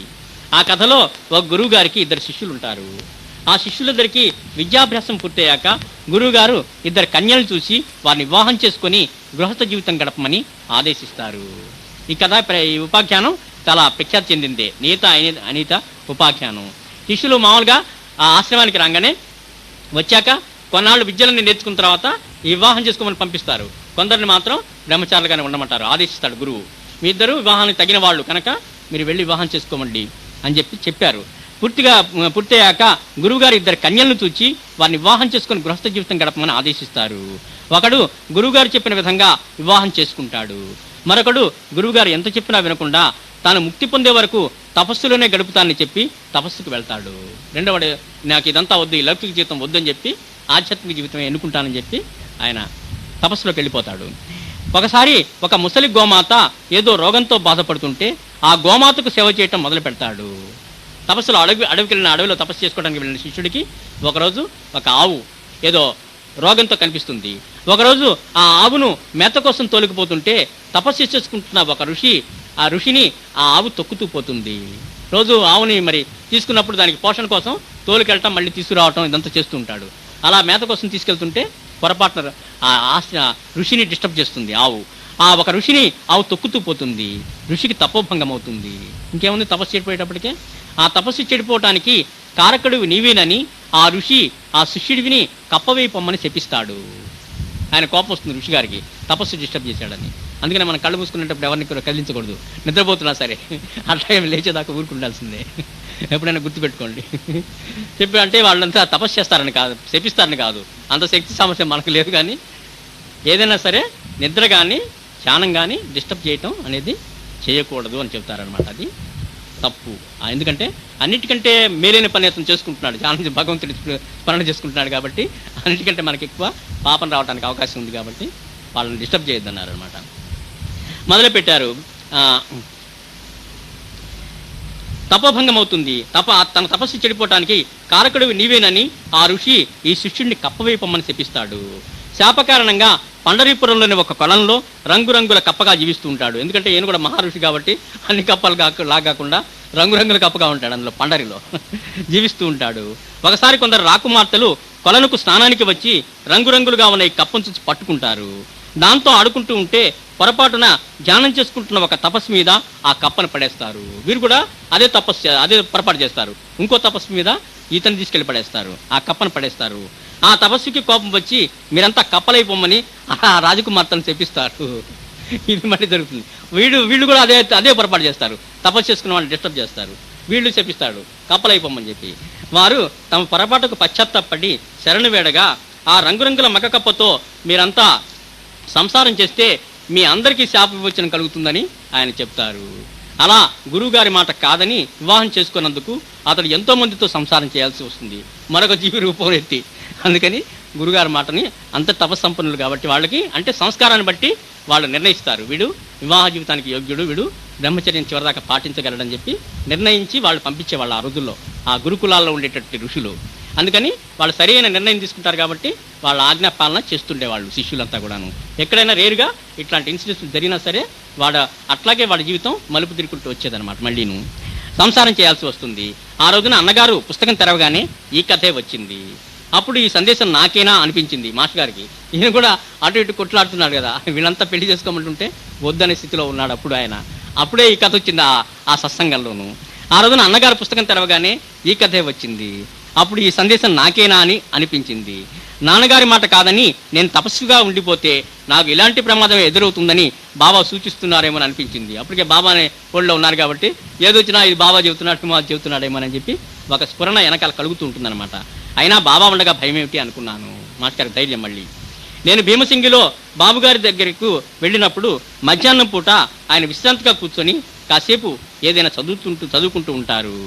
ఆ రోజు ఆయన కూడా పాండురంగ మహత్యం పుస్తకమే తీశారు. ఈ ఇన్సిడెంట్స్ ఇలా అయిపోయిన తర్వాత మాస్టర్ గారికి ఆయన భీమసింగిలో ఆయన దర్శనానికి వెళ్ళినప్పుడు కూడా ఆయన మధ్యాహ్నం పూట చదువుకునే పుస్తకాల్లో ఆ రోజున మళ్ళీ ఈ పాండురంగ మహత్యం పుస్తకమే తీశాడు. ఏదైనా చదువుకుంటూ ఉంటారు. ఆ రోజు ఆయన కూడా పాండురంగ మహత్యం పుస్తకమే తీశారు. ఆయన ఆ పుస్తకం తిరగగానే సరిగ్గా మళ్ళీ ఈ కథే వచ్చింది, మళ్ళీ ఏ ఉపాఖ్యానమే. అప్పుడు నాకు ఒక భయం పట్టుకుంది. వివాహం చేసుకున్నానంటే నా పని గోవిందా, సాధన చేసుకోవడానికి సమయం దొరుకుతుంది. అప్పుడు మాస్టర్ గారి భావాలు అవి. అందుకని అనుకున్నాడు అనమాట ఆయన. ఈ పుస్తకం తిరగగానే సరిగ్గా అదే కథ వచ్చింది. అప్పుడు నాకు భయం పట్టుకుంది. వివాహం చేసుకున్నానంటే నా పని గోవిందా, సాధన చేసుకోవడానికి సమయం దొరుకుతుంది, సంసార సాగరంలో పడిపోవటమే అనుకున్నాను. నా ఆలోచనలు గమనించి బాబుగారు నాతో ఒక మాట అన్నారు. ఆయన నేను చెప్పినట్టు చేస్తావా అని సూటిగా అడిగారు. మహాగురువు గారు ఆయన మాస్టర్ గారిని అడుగుతున్నారు. మధ్యలో మాట్లాడకూడదు. నా ఆలోచనలు గమనించి బాబుగారు నాతో ఒక మాట అన్నారు. ఆయన నేను చెప్పినట్టు చేస్తావా అని సూటిగా అడిగారు. చేస్తానంటే చెబుతానన్నారు. నువ్వు చేస్తానంటే చెబుతా, కొంతమంది అంటుంటారు అట్లా. కానీ మాస్టర్ గారు మాత్రం అలా లొంగలేదనమాట. ఆయన నేను చెప్పినట్టు చేస్తావా అని సూటిగా అడిగారు. చేస్తానంటేనే చెబుతానన్నారు. అంతటి మహాత్ములు అడుగుతుంటే ఖచ్చితంగా మీరు చేస్తానంటే ఏ చెబితే అది చేస్తామని చెప్పి మనం అంటాం అని అడిగారు. అప్పుడు నేనేం చేయాలి అని మాస్టర్ గారు ఆలోచించుకుంటున్నారు. బాబుగారు నన్ను ఏమడుగుతారో, ఈ అడవిలో ఇలాగే ఉండిపోమంటే, ఈ కొండల్లో ఇలా అడ్డంగా వెళ్ళమన్నారనుకో నేను వెళ్ళగలనా అని అడుగుతున్నాడు. ఏం చెబుతాడో తెలియదు.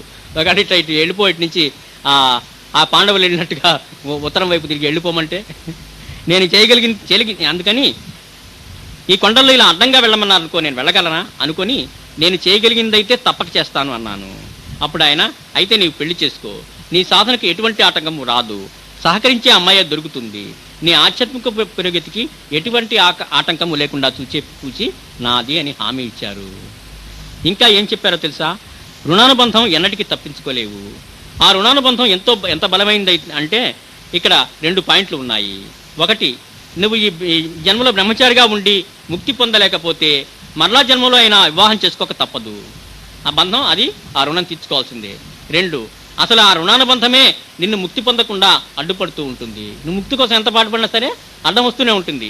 నేను చెబుతున్నాను కదా, హామీ ఇస్తున్నాను కదా, నిర్భయంగా పెళ్లి చేసుకో అన్నారు అని మాస్టర్ గారు అప్పటి సంగతులు చెప్పారు. శ్రీ సాయినాథ మహారాజ్ కి జై, భరద్వాజ మహారాజ్ కి జై, గురుదేవ దత్త కి జై. శ్రీ గురు చరణం శరణం శరణం శరణం, దత్త గురు చరణం శరణం శరణం శరణం, శ్రీ గురు చరణం శరణం శరణం శరణం, దత్త గురు చరణం శరణం శరణం శరణం, సాయి చరణం శరణం శరణం శరణం, సాయినాథ్ మహారాజ్ కి జై. ఇలా ఈ రోజున బాబా స్మరణలో, మాస్టర్ స్మరణలో కాసేపు మనం స్మరించుకున్నాం. ఇలా స్మరించుకోవటం మనం పదే పదే గుర్తించుకోవాల్సిన విషయం ఏంటంటే, ఆ సద్గురుమూర్తుల కృప మన మీద వర్షిస్తుండబట్టే మనం ఇలా కూర్చొని ఆ సంగతులని మనం ఇలా చెప్పుకొని వినగలుగుతున్నాం. అది మనసారా మనం గుర్తుపెట్టుకోవాలి. సాయినాథ్ మహారాజ్ కి జై, భరద్వాజ్ మహారాజ్ కి జై, గురుదేవ దత్త కి జై. ప్రతివారంలాగానే ఒక అవకాశం, ఎవరైనా ఒక 5 నిమిషాలు వాళ్ళకి కలిగిన అనుభవాలు కానీ లేకపోతే సందేహాలు కానీ ఏమైనా అడగచ్చు, చెప్పచ్చు. ఇక్కడికి వచ్చి ఒక 5 నిమిషాలు 10 నిమిషాల పాటు ఎవరైనా చెప్పండి, రండి. బాబా ఇచ్చినటువంటి అనుభూతులు కానీ లేకపోతే సందేహాలు కానీ లేకపోతే ఏదైనా చెప్పదలుచుకున్నా ఏదైనా సరే చెప్పచ్చు. ఎవరు సమయం తీసుకోవట్లేదు. సాయిరావు క్రిస్మస్ శుభాకాంక్షలు చెప్పింది ముందు. సత్సంగ సభ్యులందరికీ కూడా క్రిస్మస్ శుభాకాంక్షలు. Happy Christmas, merry Christmas. Master గారికి నాదో చిన్న మనవి. మాస్టర్ గారు, మీరు అంటే ఇంతకుముందు సత్సంగంలో చిన్న పాయింట్ రేజ్ చేసి దానికి ఆన్సర్ అడిగేవాళ్ళు, ఒక వీక్ టైం ఇచ్చి. అట్లానే ఈసారి కూడా ఆ క్విజ్గా ఒక చిన్న పాయింట్కి ఆన్సర్ అడుగుతాం బాగుంటుందని నా ఐడియా సార్.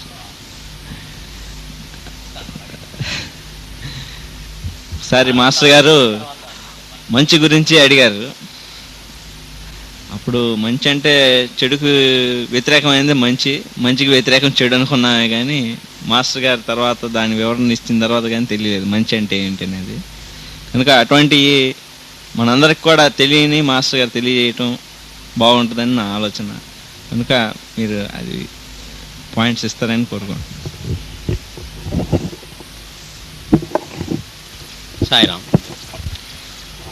మనకు తెలియని విషయాలు చాలా వరకు మనకి మాస్టర్ గారి గ్రంథాలు చదవటం వల్ల, ఇప్పుడు వచ్చేటటువంటి ఏవో భక్తి కార్యక్రమాలు మనం చదువుతుండడం వల్ల భక్తి గురించి చాలా అవగాహన మనకు వచ్చింది. చాలా సబ్జెక్ట్స్, ఈ మ్యాగజైన్స్ కూడా ఇంతకుముందు లేనటువంటి విజ్ఞానాన్ని మనకు అందిస్తున్నాయి కొన్ని ఆధ్యాత్మిక పత్రికలు కూడా. అందుకని ఇంతకుముందు తెలియని విషయాలు టీవీ ఛానల్స్లో కూడా స్వాములు చెప్పడం, వీటన్నిటి వల్ల మనకి గొప్ప అవగాహన, ఇంతకుముందు లేని అవగాహన అంతా కూడా చాలా కలిగింది. అయినా కానీ మనం తరచి ఆలోచించుకోవాల్సిన విషయాలు, మనకు మనమే నిర్ణయించుకునే విషయాలు కొన్ని ఉంటాయి.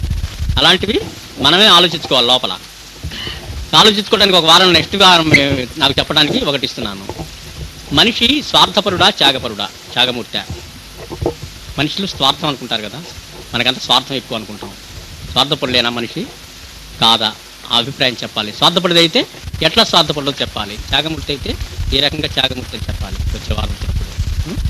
ఈ రెండింటిలో త్యాగమూర్త, స్వార్థపరుడా మనిషి ఆలోచించి వచ్చేవారు చెప్పగలిగిన వాళ్ళు చెప్పండి. సాయినాథ్ మహారాజ్ కి జై, భరద్వాజ్ మహారాజ్ కి జై, గురుదేవ దత్త కి జై.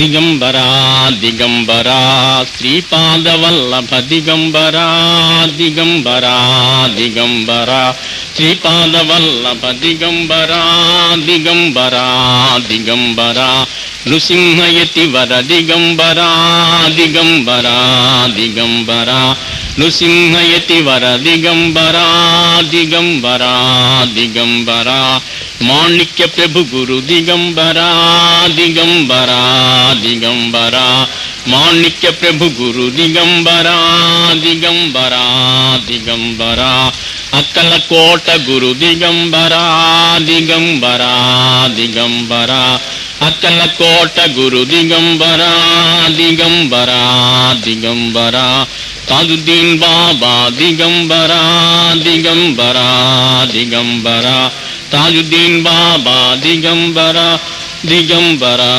దిగంబరా గజానన్ మహారాజ్ దిగంబరా దిగంబరా దిగంబరా గజానన్ మహారాజ్ దిగంబరా దిగంబరా దిగంబరా ధునివాల దద దిగంబరా దిగంబరా దిగంబరా ధునివాల దద దిగంబరా దిగంబరా దిగంబరా వాసుదేవ గురు దిగంబరా దిగంబరా దిగంబరా వాసుదేవ గురు దిగంబరా దిగంబరా దిగంబరా సాయినాథ ప్రభు దిగంబరా దిగంబరా దిగంబరా సాయినాథ ప్రభు దిగంబరా దిగంబరా దిగంబరా భరద్వాజ గురు దిగంబరా దిగంబరా దిగంబరా భరద్వాజ గురు దిగంబరా దిగంబరా దిగంబరా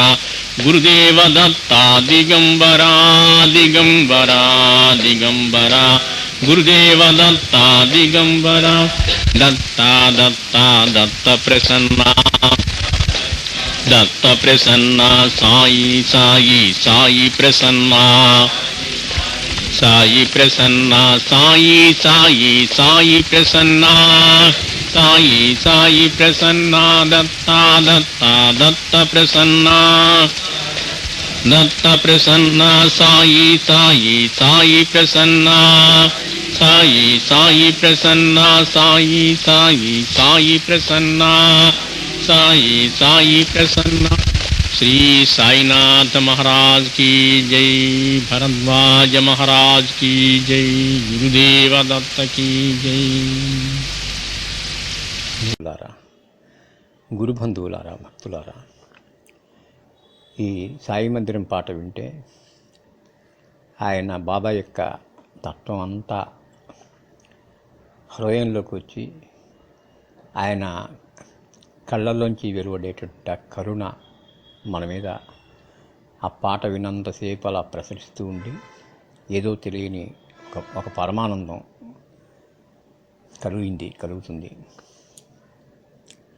ఇదంతా దేనికంటే మాస్టర్ గారు చెప్పింది, ఈ బాబాని ఇలా గుర్తుపెట్టుకోవటం, ఇది కూడా బాబాని గుర్తుపెట్టుకోవటంలో ఒక భాగమే. పాట పాడుకుంటాం, అది వినటం అంతా కూడాను. మనం ఇంతకుముందు అనుకున్నాం, ఈ జగత్తులో, ఈ ప్రపంచంలో, మానవ సమాజంలో మనకి కష్టాలు ఎదురవుతున్నాయి, ఇబ్బందులు, కష్టాలు బాధపడుతున్నాం. వీటి నుంచి బయటికి రావడానికి ఎంత సుఖంగా ఉన్నాం అనుకున్నా కానీ ఏదో కొంత కలత ఉంటూనే ఉంటుంది. వీటికన్నిటికీ కారణం ఏంటంటే మానవుల్లోని దుర్గుణాలే. ఈ దుర్గుణాల స్థానంలో సద్గుణాలు ప్రవేశపెట్టి మనల్ని ఉద్ధరించడానికి ఈ మహాత్ములు అవతరిస్తారు. వాళ్ళని కనుక మనం తలుచుకున్నట్టయితే వాళ్ళ గుణాలు మనకు వస్తాయి, వాళ్ళ సద్గుణాలు మనలో నెలకొంటాయి. అందుకని ఎక్కువగా మనం గుర్తుపెట్టుకోవటం. మనం అప్పుడప్పుడు అనుకుంటూ ఉండొచ్చు ఏంటంటే, ఏముంది జన్మ 100 ఏళ్ళ కంటే బతకం కదా, ఎలాగో గడిపేస్తాం, కష్టాలు నష్టాలు ఏవో సుఖాలు దుఃఖాలు ఏవోటి అయిపోతుంది అంతటితో, ఇంకేంటి దీని గురించి అంత పెద్ద ఇది అని కూడా ఒక్కోసారి మనకి ఆలోచన వస్తుంది, మనకి అవగాహన లేకపోవటం వల్ల. కానీ మనం అంటే ఈ శరీరం కాదు, ఈ శరీరం దాల్చి వదిలేసి మళ్ళీ ఇంకో శరీరం వస్తూనే ఉంటుంది జన్మ. ఈ జన్మ ఎలాగో గడిచిపోతుంది కదా అని మనం నిర్లక్ష్యం చేయకూడదు. ఎందుకంటే మళ్ళీ జన్మ వచ్చినప్పుడు మళ్ళీ సమాజం ఇంతకంటే దుర్భరంగా ఉందనుకోండి, అప్పుడు ఇంకా మనం ఇబ్బందులు ఎక్కువ ఎదుర్కోవాల్సి వస్తుంది. అంతేకాకుండా మనం చచ్చిపోయేటప్పుడు మన పిల్లల్ని ఈ సమాజంలో వదిలేసి వెళ్ళాలి. ఎలాంటి సమాజంలో మనం వదిలేసి వెళ్తాం? ఈ పిల్లల్ని ఎలా అనుకుంటాం మనం? చక్కటి ఒక మంచి ప్రదేశంలో మంచి మనుషుల మధ్య వాళ్ళు సుఖపడే రీతిన అన్ని అరేంజ్మెంట్స్ చేసి సౌకర్యాలన్నీ సమకూర్చి పిల్లలకి మంచి వాళ్ళ మధ్యలో ఉంచి పోయేటప్పుడు కూడా మా పిల్లల్ని జాగ్రత్తగా కాపాడుతూ ఉండండి అని చెప్పి మరణించే సమయంలోగా చుట్టాలకు అప్పచెప్పి అలా పోతుంటాం మనం. ఈ సమాజం కనుక మనం అట్లా వదిలేసి వెళ్ళామంటే మన పిల్లలు ఎంత కష్టపడతారు ఇంకా ఇంకా సమాజంలో ఉండి. తర్వాత మళ్ళీ మనం జన్మ వచ్చినా కానీ ఈ సమాజంలోనే మన మానవ సమాజంలో పోతాం. ఎందుకంటే బాబాని సద్గురుమూర్తులను కనుక మనం ఎక్కువ తలుచుకునేటట్లుగా మళ్ళీ మానవ జన్మే వస్తుంది. ఈ సమాజంలోనే ఉంటాం, మళ్ళీ ఇంకా ఎక్కువ కష్టాలు ఎదుర్కోవాల్సి వస్తుంటుంది. అందువల్ల ఏంటంటే మన బాధ్యతగా, ప్రతి వారి యొక్క బాధ్యతగా ఈ సమాజాన్ని బాగు చేసుకోవాలి, సద్గుణవంతులుగా చేయాలి మొత్తం మనుషులందరినీ. ఆ ప్రక్రియ మన వంతు కూడా కొంత చేస్తూ ఉండాలి, అందరూ చేస్తుండాలి, నిరంతరం కొనసాగుతుండాలి. మానవుల్ని సద్గుణవంతులుగా చేసేటటువంటి ప్రక్రియ. దానికోసమే మహాత్ముల అవతరణ, వాళ్ళని మనం తలుచుకోవటం. వాళ్ళు మనకు చెప్పింది ఏంటంటే, మమ్మల్ని తలుచుకోండి, సద్గుణమూర్తుల్ని తలుచుకోండి, సద్గురువుల్ని, వాళ్ళ గుణాలు మనకు వస్తాయి, సమాజంలో అందరిలో ప్రవేశిస్తాయి, బాగుపడుతుంది, సుఖంగా ఉండగలుగుతారు ఎప్పటికైనా కానీ అని చెప్పి ఆలోచన అనమాట. ఈ పాట కూడా పాడుకునేటప్పుడు కూడా మనకి ఆ గుణాలు, ఎన్ని మంచి గుణాలు బాబాలో, ఎంత మంచి గుణాలు, ఎంత ఇది మనకి ఒక్కోసారి అనిపిస్తుంది. బతికితే బాబాలాగా బతకాలి, అంతే, ఆయనలాగా ఉండాలి, ఆయన క్యారెక్టర్ ఎలాంటిదో, ఆయన హృదయం ఎలాంటిదో, ఆయన ప్రేమని మనం కూడా పంచగలగాలి, మన హృదయంలోకి తెచ్చుకొని. అలాంటి భావాలు మనకు కలుగుతాయి అన్నమాట. అయినా కానీ ఏదో జన్మ చేసుకునే కర్మ సంచితం అంతా ఉంటుంది కదా, వాటి ప్రకారంగానే జరిగిపోతుంటుంది కొంత. ఈ మహాత్మను తలుచుకున్నప్పుడు మాత్రం ఆ చెడ్డ కర్మ మన మీద పనిచేయకుండా ఆగిపోయి సుఖంగా కొంత ఉండగలుగుతాం.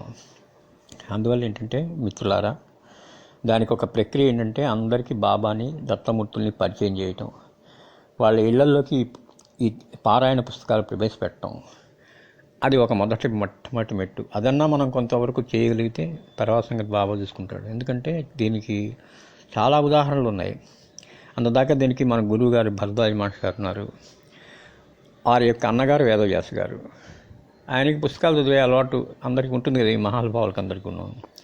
ఒకసారి ఎవరో మిత్రులు ఒక పుస్తకం ఆయనకి ఇచ్చారు. ఏంటంటే బాబా చరిత్ర పుస్తకం. ఏంటి ఆ పుస్తకం? వేమూరి వెంకటేశ్వరరావు గారు, తెనాల్లో ఒక అడ్వకేట్ గారు సిద్ధి వెళ్ళొచ్చి ఆయన ఒక పుస్తకం రాశాడు, సాయిబాబా చరిత్ర. చాలా బాగుంటుంది. దానిలో కూడా మొట్టమొదటి ప్రతి చాప్టర్కి ఒక ప్రేయర్ ఉంటుంది. ఆ ప్రార్థన చాలా బాగుంటుంది, బాబాని కీర్తిస్తూ ఉండేది. ఆ పుస్తకం ఎవరో ఇస్తే షెల్ఫ్లో పెట్టుకున్నాడు. పడుకోబెట్టేప్పుడు ఒక పుస్తకం తిప్పుతూ పడుకోవటం అలవాటు ఆయనకి. చేతికి ఈ పుస్తకం వచ్చింది ఆ రోజున, వేమూరి వెంకటేశ్వరరావు గారి పుస్తకం. అది బొమ్మ అట్ట తీసి చూసేటప్పటికే బాబా కనిపించాడు, కాలు మీద కాలు వేసుకొని పకీరు. ఏంటి ఈయన ఇట్లా ఉన్నాడు, ఈయనకి ఒక చరిత్ర కూడా ఉందా అని ఆయన అనుకొని ఆ చరిత్రని చదువుతూ పడుకున్నాడు, నిద్రపోయినాడు. చూడండి, ఆ రోజే బాబా కల్లోకి వచ్చాడు. కల్లోకి వచ్చి పెద్ద బ్లెస్సింగ్ ఇచ్చాడు. ఇంకా వెంటనే అంతే ఆయన షిర్డీ వెళ్ళిపోయాడు. మాస్టర్ కంటే ముందే షిర్డీ దర్శించారు ఆయన, వేదవ్యాస్ గారు. తర్వాత తన తమ్ముడిని మాస్టర్ని ఆయన వెంట పెట్టుకుని తీసుకెళ్ళాడు. 9వ తారీఖున మనం చేసుకునేటువంటి ఉత్సవాలు కూడా కారణం అదే అనమాట. అందువల్ల ఏంటి, ఒక పుస్తకం ఇంట్లో ఉంది అంతే, తీసి చూశాడు, బాబా స్వప్నంలోకి వచ్చాడు. ఒక మంచి గురువుని మహాత్ముని మనకి అందించాడు ఆ పుస్తకం ద్వారా. అంత మంచి జరిగింది పుస్తకం, మంచి పుస్తకం ఇంట్లో ఉండటం వల్ల. అందుకనే మనం చెబుతారు, భగవద్గీత గ్రంథం ఇంట్లో ఉంటే చాలు, ఒకటి అదే మేలు చేస్తుందని చెప్పి. పుస్తకం ఎట్లా మేలు చేస్తుంది అనుకునేవాళ్ళం. ఇప్పుడు బాబా చరిత్రలో ఇట్లా అనుభవాలు ఇస్తుండేటప్పటికి మనకు అర్థమవుతుంది, చరిత్ర ఇంట్లో ఉంటే కూడా మనకి చాలా మేలు చేస్తుంది, ఎప్పటికైనా కానీ మేలు జరుగుతుంది అనే ఉద్దేశం. అందువల్ల మిత్రులారా, మీరు కూడా అన్నదానంతో పాటు మనం అంతా కూడాను గ్రంథదానం కూడా చేద్దాము తప్పకుండా. గ్రంథదానానికి ఒక అలవాటుగా అన్నదానానికి 100 రూపాయలు ఇస్తే కొంత 20-30 గ్రంథదానానికి కేటాయించుకొని పుస్తకాలు తెప్పించుకొని చక్కగా బాబా భక్తులు అవ్వక్కర్లేదు, మానవాళికి పంచుతూ ఉండటమే మనం చేయాల్సిందని నాకు బాగా గాఢంగా అనిపించి మీకు కూడా చెబుతున్నాను. శ్రీ సాయినాథ్ మహారాజ్ కీ జై, భరద్వాజ మహారాజ్ కీ జై, గురుదేవ దత్త కీ జై, ద్వారకామాయి కీ జై. శ్రీ గురు చరణం శరణం శరణం, దత్త గురు చరణం శరణం శరణం, సాయి చరణం శరణం. ఓ సద్గురుమూర్తులారా, బాబా సాయినాథ సాక్షాత్ పరమాత్మ, దత్తావతారమూర్తి, ఇతర దశమూర్తులందరూ మమ్మల్ని అందరినీ కరుణించి